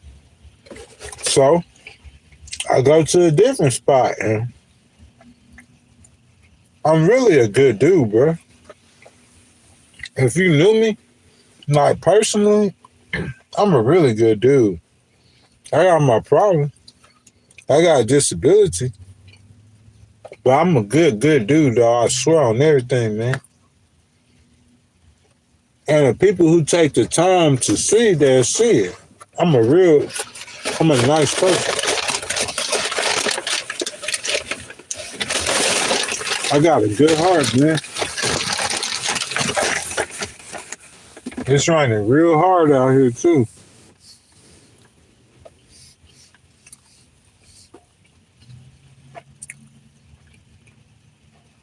Somebody say where I'm from Mississippi. Real talk. I tell people Texas, the last few years I spent in Texas. I feel like when I went to Texas, I changed. I don't feel like I'm the same person I was before I went to Texas. I don't think I'll never be the same. My business blew up in Texas.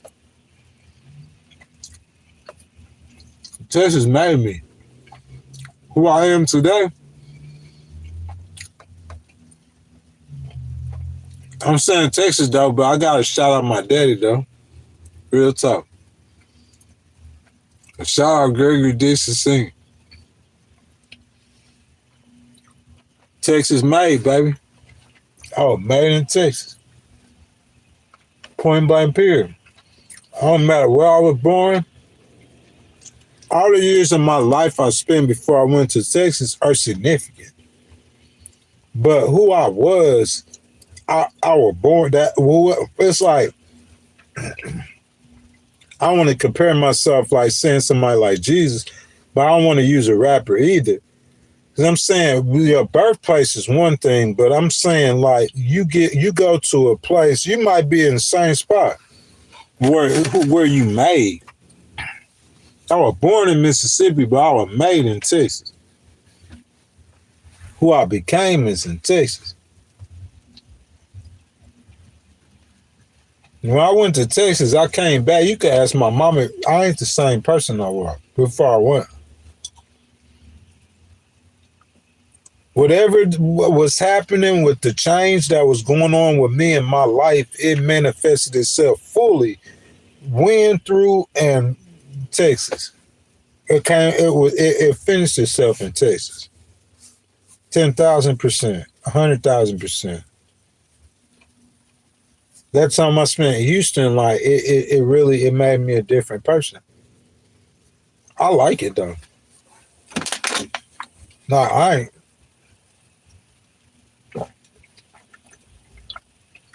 When I think about it, I don't think about it like I was going through something or it was a hard time. It might have been. I don't think about it like that though. You know, I think about the Rockets game. I think about the Astros games. I think about all them nights, man, like safety. You know what I'm saying? Comfortable. Ducked off in H-Town, bro, like just eating good. You know what I'm saying? Free. Eating good and free. You know what I'm saying? And just like whenever I want to, just falling off downtown Houston in the city. What can I say? I walked thousands of miles downtown Houston filing legal documents, man. I learned how to litigate in Texas. I have a OG attorney. That's what I call him. You know what I'm saying? Like, I had brought him a case, right? And my boy got paid off the case some money. But so, like, while I brought him the case, it was such a big case. It was a multi-million-dollar case, really. Like, whenever I needed legal advice, really, truth be told, I would call him on everything I love. He was like an attorney for the attorney. So, like, he in Houston and everything like that, bro. And like, he taught me a lot. I had a case in federal court in Alabama, and that federal judge, she taught me really a lot too, a whole lot. But I was in Houston while she was teaching me.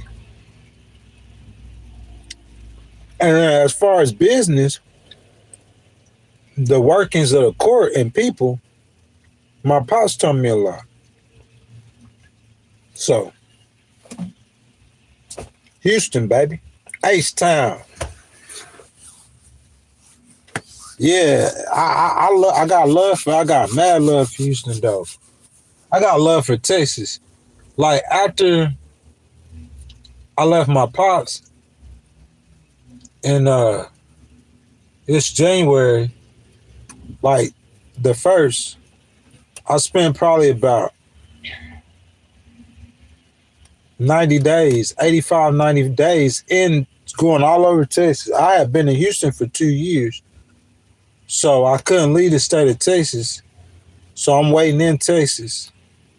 But I didn't go to Houston because I had been in Houston for 2 years. I wish I had this car. You know what I'm saying? But, you know, I had the Lexus back then. The Lexus had some miles on it. You know what I'm saying? But I still would ride. I was pushing it. I was pushing that Lexus. Bro, I went down to Galveston County. You know, that's right by Houston, though. So I flashed back through Houston. The Woodlands, I think that's where I dropped off at. And then I went up to College Station. College Station, that's where that was my spot. I done got paid from College Station, too. Thank y'all, baby. You know what I'm saying? Shout out Brazos County, baby, real talk. Shout out Brazos County, baby, real talk. Hey, but I was camped out in College Station though for a minute. You know what I'm saying? And then I went to Dallas. I went to Fort Worth, and then I went over to Austin, of course, like the Triangle. But San Marcos was my city. So College Station and San Marcos was my city. 90 days, College Station, I probably did about 6 weeks. San Marcos, I did about 3 weeks. And that's the longest I stayed. Anywhere. In Texas. And I'm all over the state. I did like 6 weeks in College Station and about 3 weeks in San Marcos. 5 weeks and 3 weeks. So for 4 weeks, I stayed all over the state. All over the state of Texas. And I interviewing people, all that kind of stuff with We the People, like doing the vlogging and stuff. So the Texas tour. So people who follow this channel, they're witnesses to everything I'm saying from day one. It's people who know from day one. They know Big Ghost Rider been out here, man, ducking and dodge. Yeah, Dallas and Baltimore are two totally different worlds. You know what I'm saying? About Maryland, but I wouldn't live in no city light. You know what I'm saying? And then like it's just like this point I'm in right now. It's just like me trying to settle down, like and I just don't know because I don't know, and I was really just passing through, and I end up in New York. And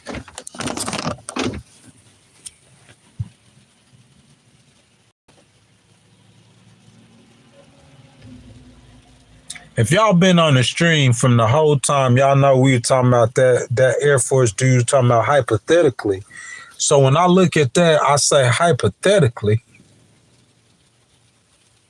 You know what I'm talking about? Come on, man. You know, it's just like, and then you talk about like, you talk about like me settling down. Like I ain't from that. I don't know if I want to live in that, bro. Like I was, bro. Where Miami at? Where my GPS at? You talking about he been on tour? He went places he ain't been. We ain't even gonna do no tour. We gonna do this off tour. Where the GPS at? Say where Miami at? We going southbound with Miami. Miami. Or you could do Houston. You could do Corpus Christi. You could do anywhere with warm weather and Hispanics. Y'all can hate on me if y'all want to. Big Ghost Rider love Hispanics, bro. I'm in love with Hispanics. I should have married you, Heidi. Where Heidi at, man? I should have married you, bro. When you got a little bit older and got a little bit more mature, I should have married me a Hispanic woman, boy. I'm just playing, bro. I'm gonna end up marrying me a Hispanic woman. You feel me? Oh yeah, bro. It is nice weather. Somebody say like they say that about the snow, but I'm saying like you, bro. Watch some. I'm finna go out there. Look, watch this. I'm finna tell you, I ain't got on nothing but a black Tesla. What's up, Eli? Shout out, Eli. Nah, I ain't got on nothing but a black Tesla undershirt. Watch this. What it say it is outside? 31 degrees. And it's snowing. Hey, you see them girls be out there in like the snow and they be in bikinis and stuff like that. I be thinking, man, them girls crazy. How they do stuff like that? But it's 31 degrees, y'all. Watch some. Big Ghost Rider. It ain't got no, you don't hear this car running. You know what I'm saying? I don't be trying to brag, but that is, you know what I'm saying? I did draw some bread. Like, I paid my truck off. A $14,000 loan. I paid that Lexus I was telling you about, I was zipping over Texas. I paid that thing off. And I bought this Beamer, you know what I'm saying? So, like, real talk. That's why I invested my money. Because the situation, I know the situation was going to turn on me like it did. If I knew that, I've been trying to buy a house first, even though President Trump dropping the rates. So I should have waited. If you wait on buying a house, I know one of my family members building the house. That's a smart way to go. But if you right on build on a house, I'm saying like the rates getting dropped. You might end up paying hardly nothing compared to what you would have been paying. You done bought the house. You know what I'm saying? But so I invested in the car. But I'm saying like, bro, in this car though, I ain't got, you know, if I cut this car the heat on, you gonna hear it. You gonna hear that because it's them engines. You gonna hear them engines, and I'm saying I ain't cold at all. They ain't even a tad bit. Nah, I say it's 31 degrees. It ain't 31 degrees in this car. Not even close. You know what I'm saying? But it's 31 degrees outside. You know, so you talking about the snow? It is nice weather. It's just, it's not nice to drive in. And these are mountains. So it's not really no mountain to get to the river. But like, I really don't want to drive. Like, I really don't want to be driving in the snow. But I'm saying like to go to like certain parts in it up here, I would not drive. It's a one road. It's no way I'll drive it. And the people that live here, they be going 50 on it. I'm not trying to drive 30 on it. It's a mountain road. But it ain't just the road. It's like the turns, and like when you turning, like you hit bumps and stuff, and the road bumpy and stuff like that, bro. I don't like that. My car be like slide. You know, it's a little it make like fast little pavement, straight pavement, twin turbo. You know, little beamer. I'm sliding on this little mountain road and stuff. Like, I don't like that, and it's snowing. I don't drive in it, and it's still snowing. And that snow just it's by increments. It's getting thicker and thicker. The building's covered now, but it's beautiful and it's very peaceful, relaxing. That's why I say the river. I would, bro, imagine the river frozen. You know what I thought about? Y'all know I'm a photographer. I'm like a geek, a nerd, like a nature nerd. Like the river frozen though, right? Or say if the river ain't frozen, it don't matter. It's snow everywhere. I'm not from here. What the snow? How the snow look on the river if it ain't frozen? I want to see. You know what I'm saying? So it's snow everywhere. It's snow on the mountains. Y'all, it got mountains by the rivers. So it's snow on the mountains, right? And it's cold in the snow. But what I was saying, what happened like when the sun set? What that sky look like? You know what I'm talking about? Because I seen the sunset yesterday, bro, over there on the river. But it was gorgeous. But I got a vlog out chasing sunsets and chasing peace. I'm not trying to record no more. I done been all over America recording this stuff. You see what I'm saying? But I'm talking about in the snow. Imagine being I could just imagine being in Aspen or even being in Switzerland. You know what I'm saying? In the Swiss Alps or being anywhere in the world in the mountains, bro. You seeing the sunset and stuff like that, bro. Man, go get that money and travel out. I'm going international, bro. I don't care what y'all think, what y'all say, man. I've been all over America. I did it with no bread. So when I get the bread, I ain't gonna spend it on travel because that's what I love traveling. That's what I love to do is travel. That's how I would have spent the money anyway. I'm 75 degrees in Florida. It's 31 degrees in New York. It's snowing. Y'all see the snow behind me. Watch Big Ghost right.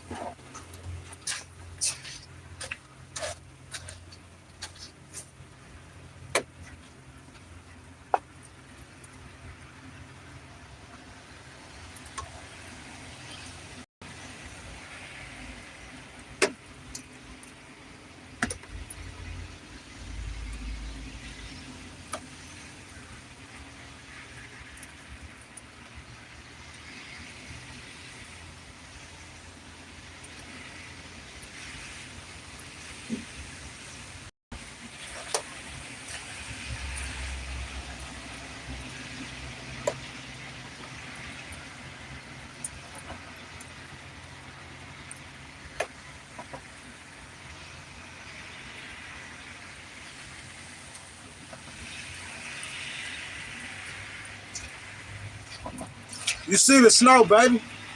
I ain't even got to put him out the car. I ain't cold at all. And I don't think it's as cold as y'all think it is. In Mississippi, bro, it's like if it was snowing, I don't know what it is. It's like if it was snowing, it'd be so cold outside, it'd be freezing. It's like dry cold up here. It's like dry weather. I'm saying I ain't cold as I cut on the heat.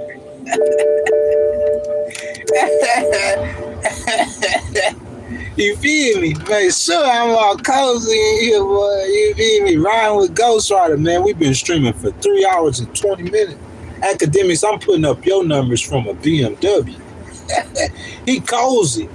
You know what I'm saying? He all cozy and stuff. He all in the gamer's chair and everything like that. You know, with his microphone and everything. I'm in the BMW, boy.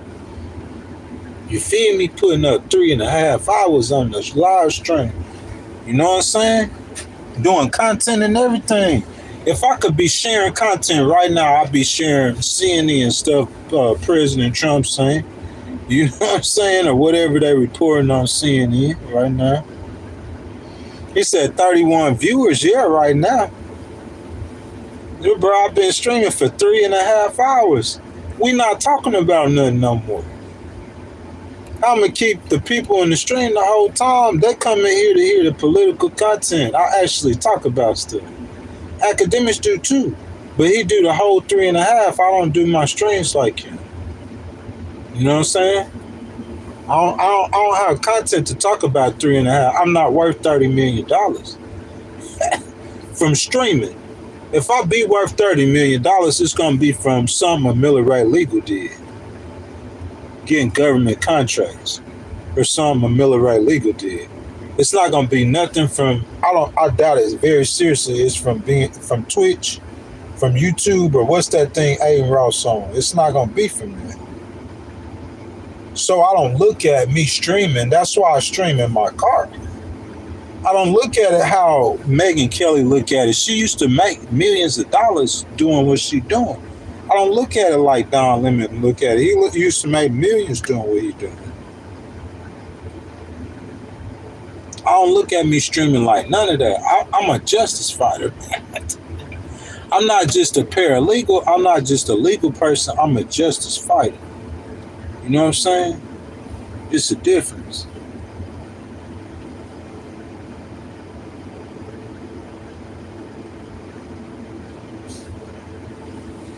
He said I'm a black Trump butt kisser. Guys, that's my exit. That's my cue. That's my time. Hey, that's like a little kid mentality. I'm a black Trump butt kisser. Y'all listen, man. If I woke up in the morning and if the sun's shining, bro, I'm thankful. If I wake up in the morning and if it's raining, I'm thankful. And if I wake up and if it's snowing, I'm thankful. Regardless of how I wake up in the morning, bro, I'm thankful. And you know why I'm thankful? Because I'm a born-again Christian, man. Yeah.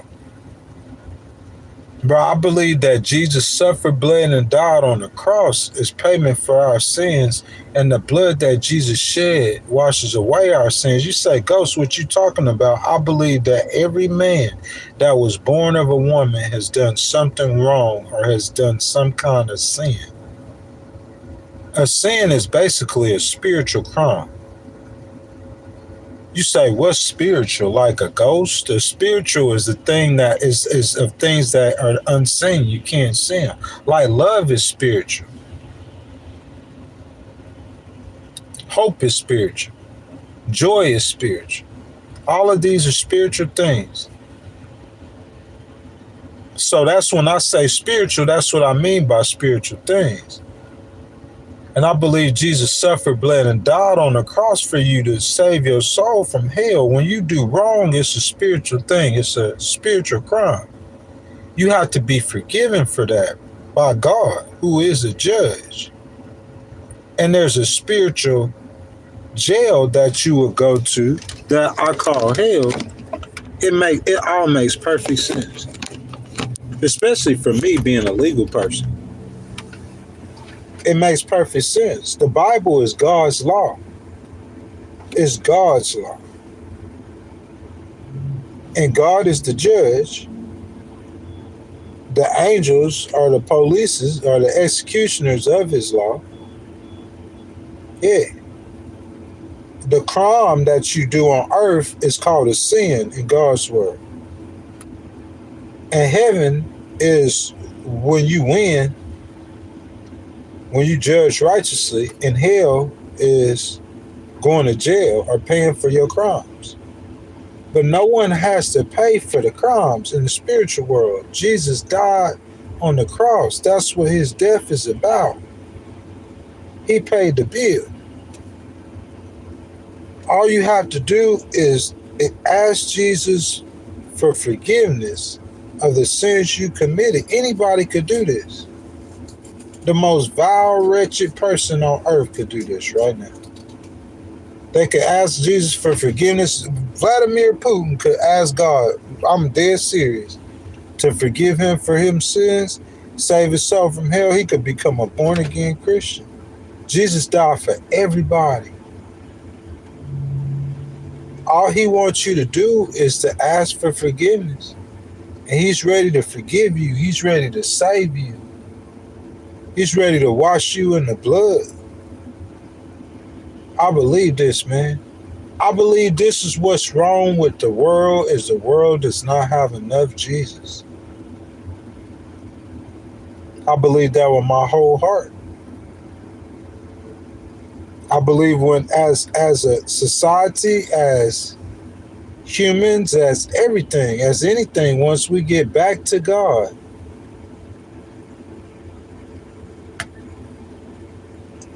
listen, I got a vlog coming out called Prince of Peace, and it's coming out on New Year's Eve.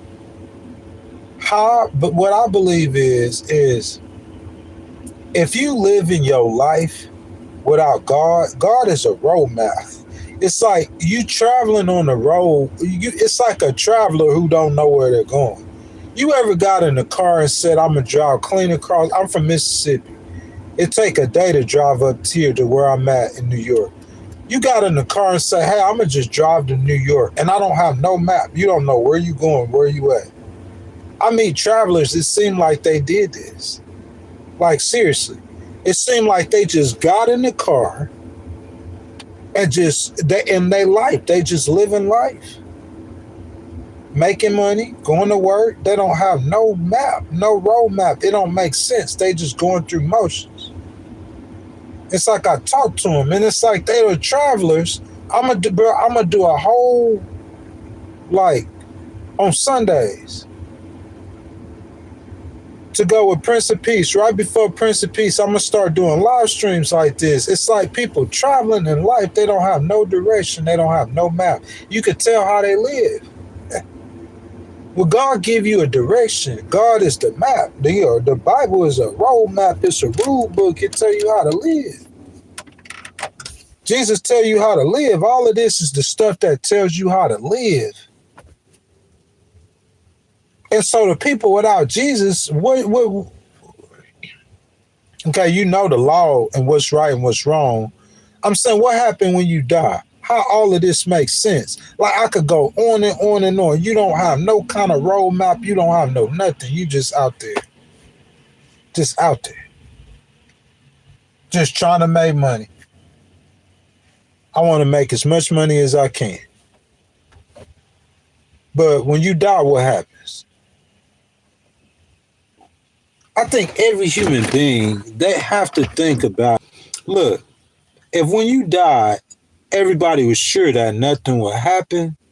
What I'm saying is, why would people be scared to die? You know, people are very apprehensive about dying.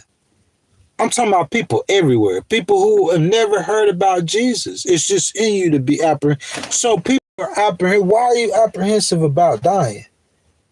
It's like taking a dump. When you go take a dump in the morning, are you apprehensive about using the bathroom? If you apprehensive about using the bathroom, something's behind that, something there. People who have digestive problems, and when they use the bathroom, it hurts, or they have pains or kidney stones, them kind of people,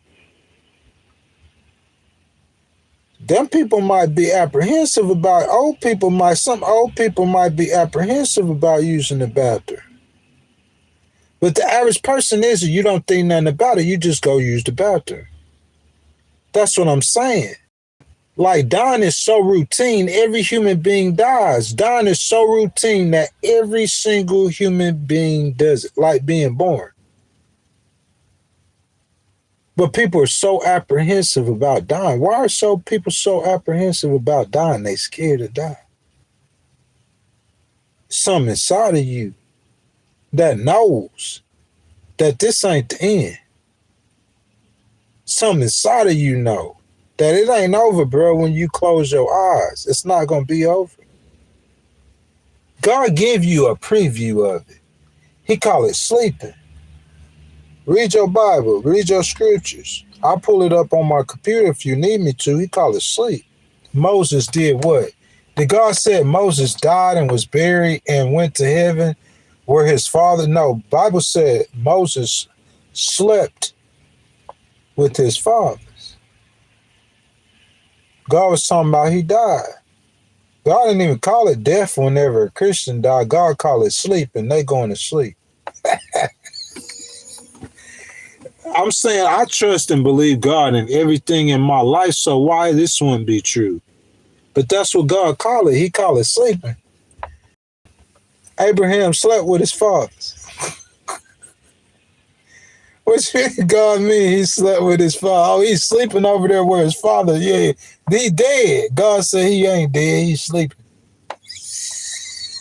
He slept with his father. Sleep and death are akin to each other. They're cousins. The body, and when you go to sleep, you don't know how close you are to death. The body's very like how you are when you die or when you dead.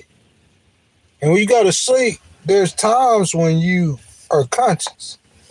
You sleeping, but you conscious. Your mind is conscious. Your body ain't there, but your mind is there. There's times you're going to have in your life where your body is not. You got to understand everything happens in the mind. Everything. It's what you believe. My mama told me that.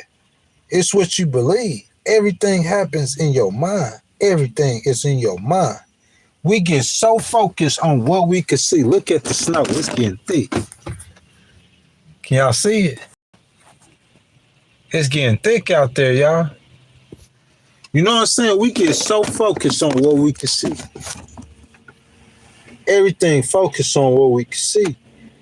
And you focusing on what you can see, and you don't realize that unseen stuff is way more important. That's what I'm telling you. It's all about what's in your head and what's in your mind. That's everything. Everything.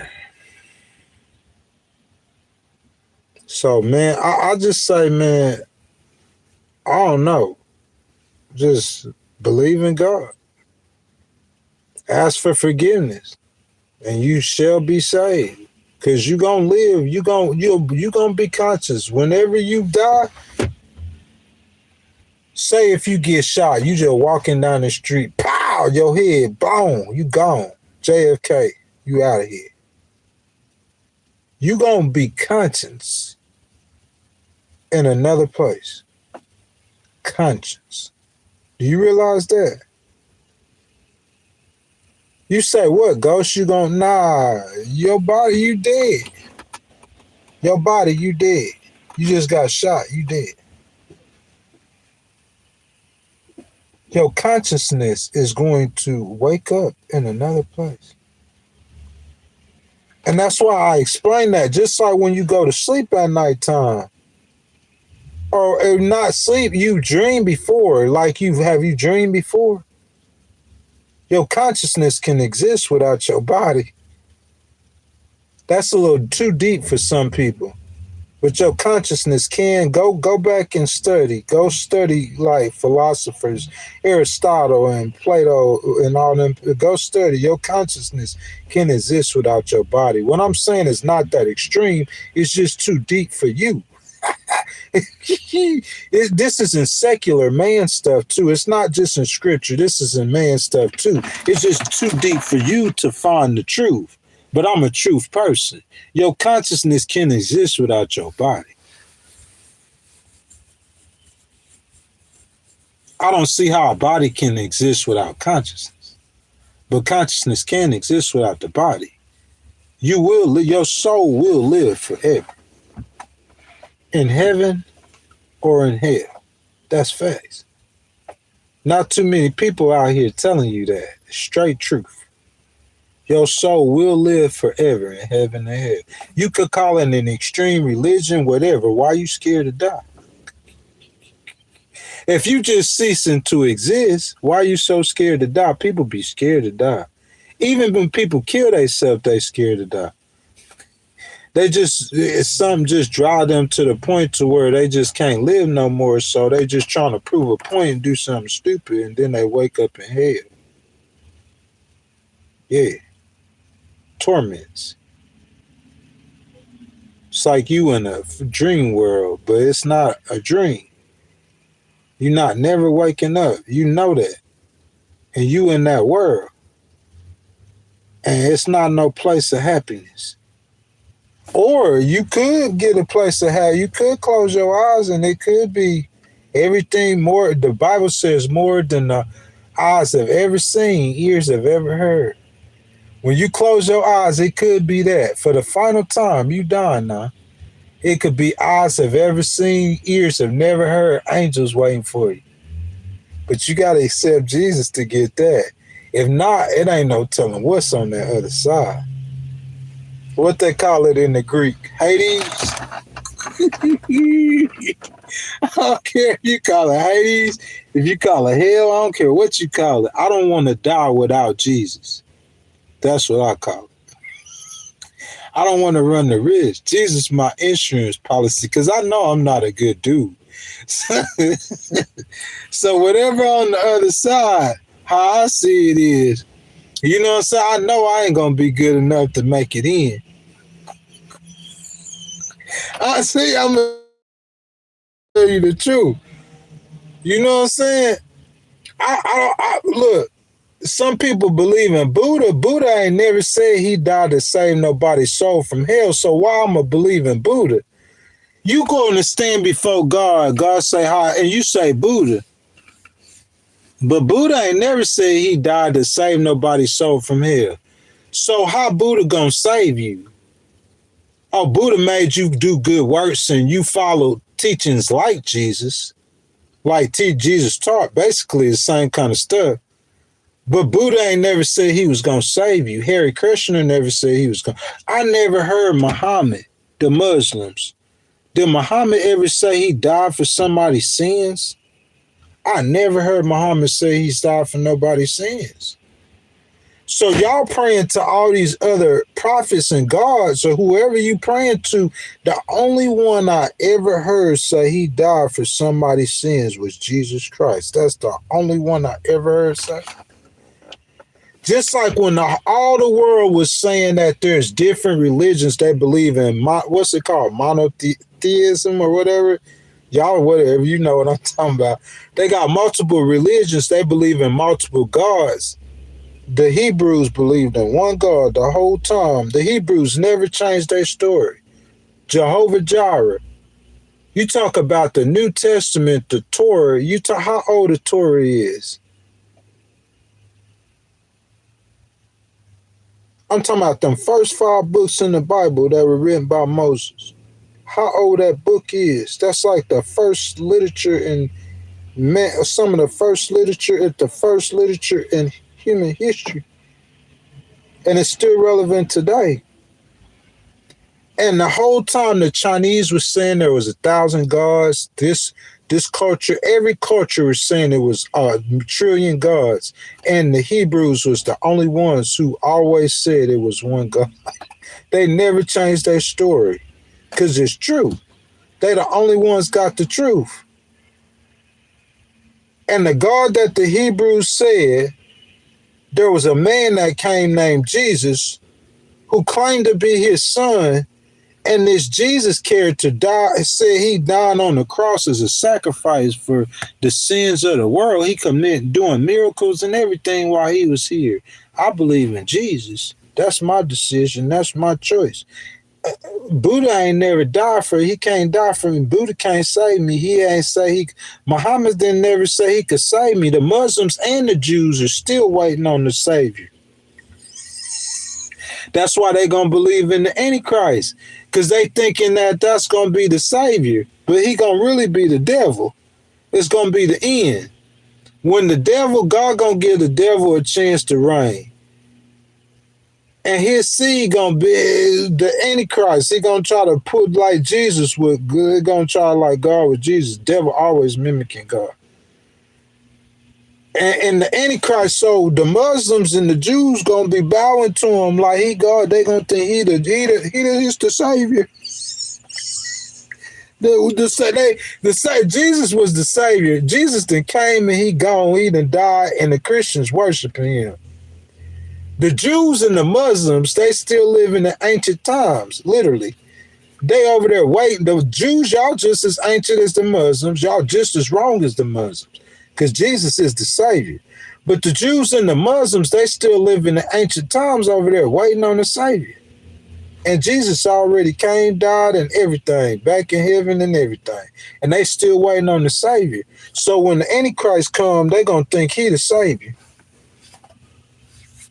But he going to be the Antichrist. He going to be the devil. The seed of the fallen man. Real talk.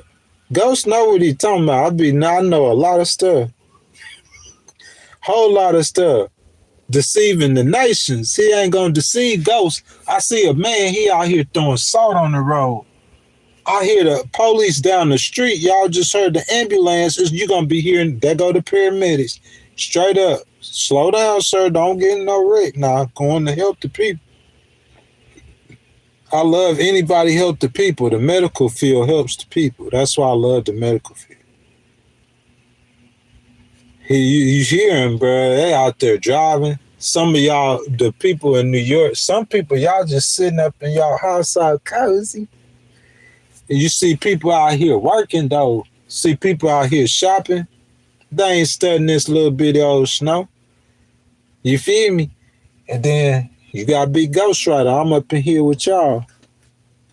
I got somebody quoting scriptures down here. Yes, indeed.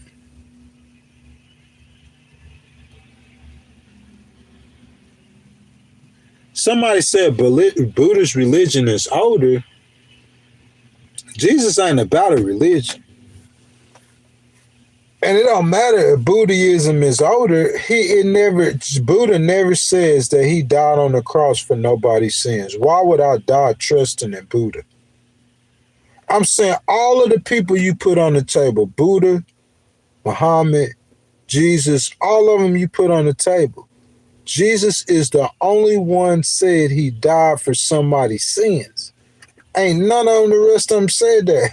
So what I'm saying is me, myself, when I die, if I'm going to die believing in one of them, I know I'm not good enough to go to heaven. Some of y'all might think y'all are. So you could just be believing in Buddha and thinking your good works going to go to heaven. I'm past that point. I don't think I could go to heaven by good works. I done enough bad to where I could recognize that I need a savior, not somebody to follow and because I'm a weak-minded person. My soul needs to be forgiven. That's what I believe. So Jesus is the only one who offers that. Not following them, like I said, because I'm a weak-minded person and I just need somebody to believe in. I was a wicked sinner. I was a bad dude, and I needed the cleansing. My soul needed to be washed and cleansed. Muhammad can't cleanse my soul. Well, Muhammad teaching can't cleanse my soul. That's facts. You kick it with ghosts, you just gonna get facts. I get amped up. I be feeling it sometimes. I tell you, it's the truth. Buddha teaching, he could teach me to be good today. But I used to sell dope to people's kids. Not dope, but still pills. I used to sell ecstasy pills to people's kids and Xanax bars to people's kids and marijuana to people's kids. I was getting them high. How am I going to get forgiven for that? Buddha don't teach me nothing to forgive for that. Buddha just teach me something to live good for today and to my future. I got to get forgiven. Buddha teach me how to live in a chasing sunsets and chasing peace. I'm chasing peace. Jesus is the Prince of Peace, though. But Buddha teach about achieving peace and nirvana. It ain't nothing wrong with that. It's basically a lot of stuff. Every religion teach murder is wrong. Every religion saying cheating on your wife is wrong. Every religion saying the same thing. It ain't nothing wrong with what Buddha's saying. I'm not saying that. I'm saying Buddha can't save my soul from hell. So what I'm going to be praying to Buddha for? But if you a Buddhist, you could be my friend. Come get in the BMW. Look, I'm gonna crank it up for you. Get in the B. I'm gonna cut the heat on you. I cut the heat on for you. I got the heat warmers on for you. I got the heat warmer on for this seat right now. Where we going? You feel me? If you believe in Muhammad, come on now. I got the seat warmer on for you in the Beamer now. Come ride with me. You believe in Muhammad, and I don't got no problem with you. But Muhammad can't save my soul from hell. Muhammad ain't. When Muhammad said he died on the cross to save my soul from hell, I need a savior. I need my soul, my blood, my soul washed, my sins washed, because I'm not good enough to go to heaven. I don't think I get no 77 versions if I run into the plane into a building. I don't think I get no versions. I think I might get 77 whores.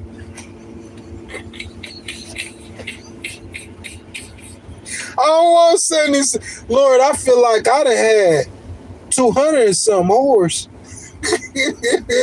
If I go to heaven, what I want the whores again? I can't get no virgins. I ain't been good enough to get no virgins. He gonna give me some whores. He got 77 whores for Ghost Rider if he run. Oh Lord, I feel like I'm back on Earth. I done stopped having sex. I done had so many whores. Lord, 77 whores. I want my 77 virgins. You feel me?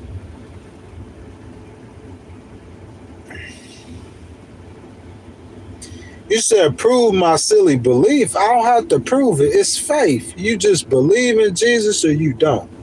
It's that simple. You trust in Jesus or you don't. That's how I prove it. You trust in Jesus or you don't. That's how I prove it. That's how you saying prove President Trump is the president of the United States. Go tell. Don't do this. He might call you a fat little piggy. You know, he talk about you. You make him mad. Say, President Trump, Mr. President, can you prove you are the president of the United States? Secret Service. Next question. He ain't even gonna respond to you because he the president of America. So you saying God to prove he is God? Think about it. If you created, if some little peon peck that lives within you is telling you to prove yourself to him. Think about it. If you God and if God was you and you telling God to prove himself to you, what would he, you know how many yous it is in the world? Why would he have to prove himself to you? Just like President Trump, and he ain't nowhere close to God. Somebody could walk up to President Trump and slap him in his mouth. You can't slap God. You can't even put your eyes on God. Think about that. You can't put your eyes on God. So I'm saying, why would God have to prove to you that he is anything? Just like President Trump ain't gonna prove to you that he nothing. He ain't got to. Power ain't gonna try to prove nothing to you. That's what a snake oil salesman, he gonna be over there trying to prove to you that he ain't a con artist. A con artist gonna be trying to prove to you he ain't no con artist. But God ain't gonna be trying to, the police ain't gonna be trying to, no real cop ain't gonna try to prove to you he a real cop. You sit there messing with that man, he gonna take you to jail. And that's how he gonna prove to you he a cop. He ain't trying to prove to you nothing. Who ain't no real, he trying to prove you nothing.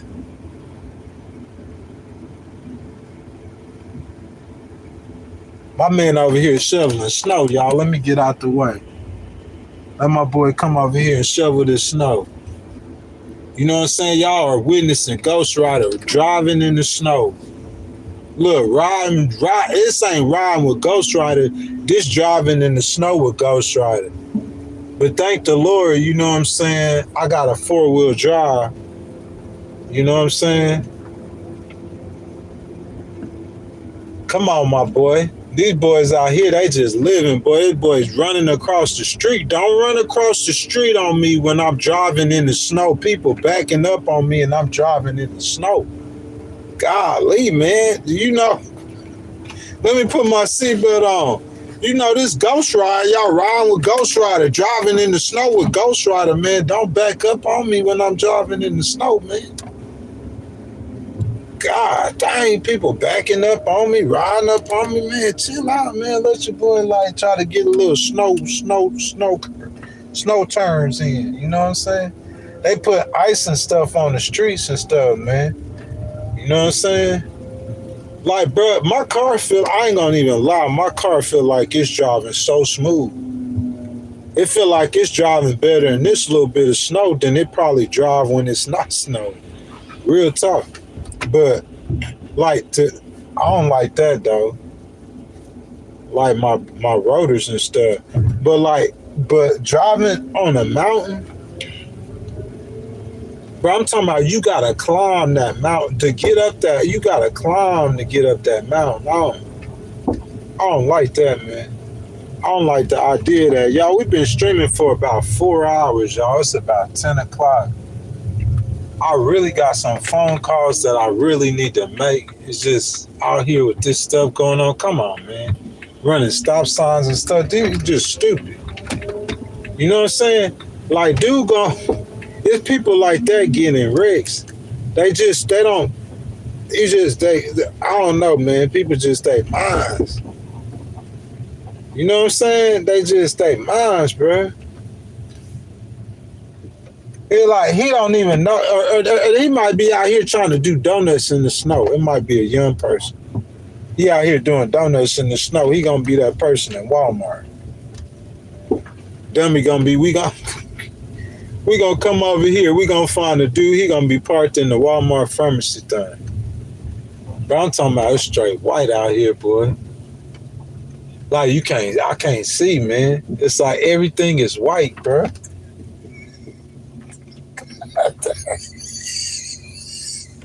It's so tight though. That's what I'm saying, bro. I wish I was down by the river right now, bro. You know what I'm saying? Be so tight. Y'all, that's my time, man. I saw, I conquered, man. I've been in here kicking it with y'all for like 4 hours, man. You know what I'm saying? I feel like I done talked so much. I'm going to take me a couple of minutes to be quiet, and I got some things I need to take care of, man. I appreciate y'all tapping in on Thursday. Jasmine for Texas. Jasmine Crockett, man, she running for Congress, or she running for Senate. She's a congresswoman in Texas. She running for Senate, so we're going to do some political strategy. We're going to do news and a little news story on that, you know what I'm saying? But we're going to do some political strategy, a new series on Thursday. It's going to be a whole lot of fun. 6:30 a.m. Eastern time right here, guys. I thank y'all for tapping in with Big Ghost Rider, man. You know what I'm saying? Let me go out here and enjoy this snow, man. I'm going to go build a snowman, man. I'm out.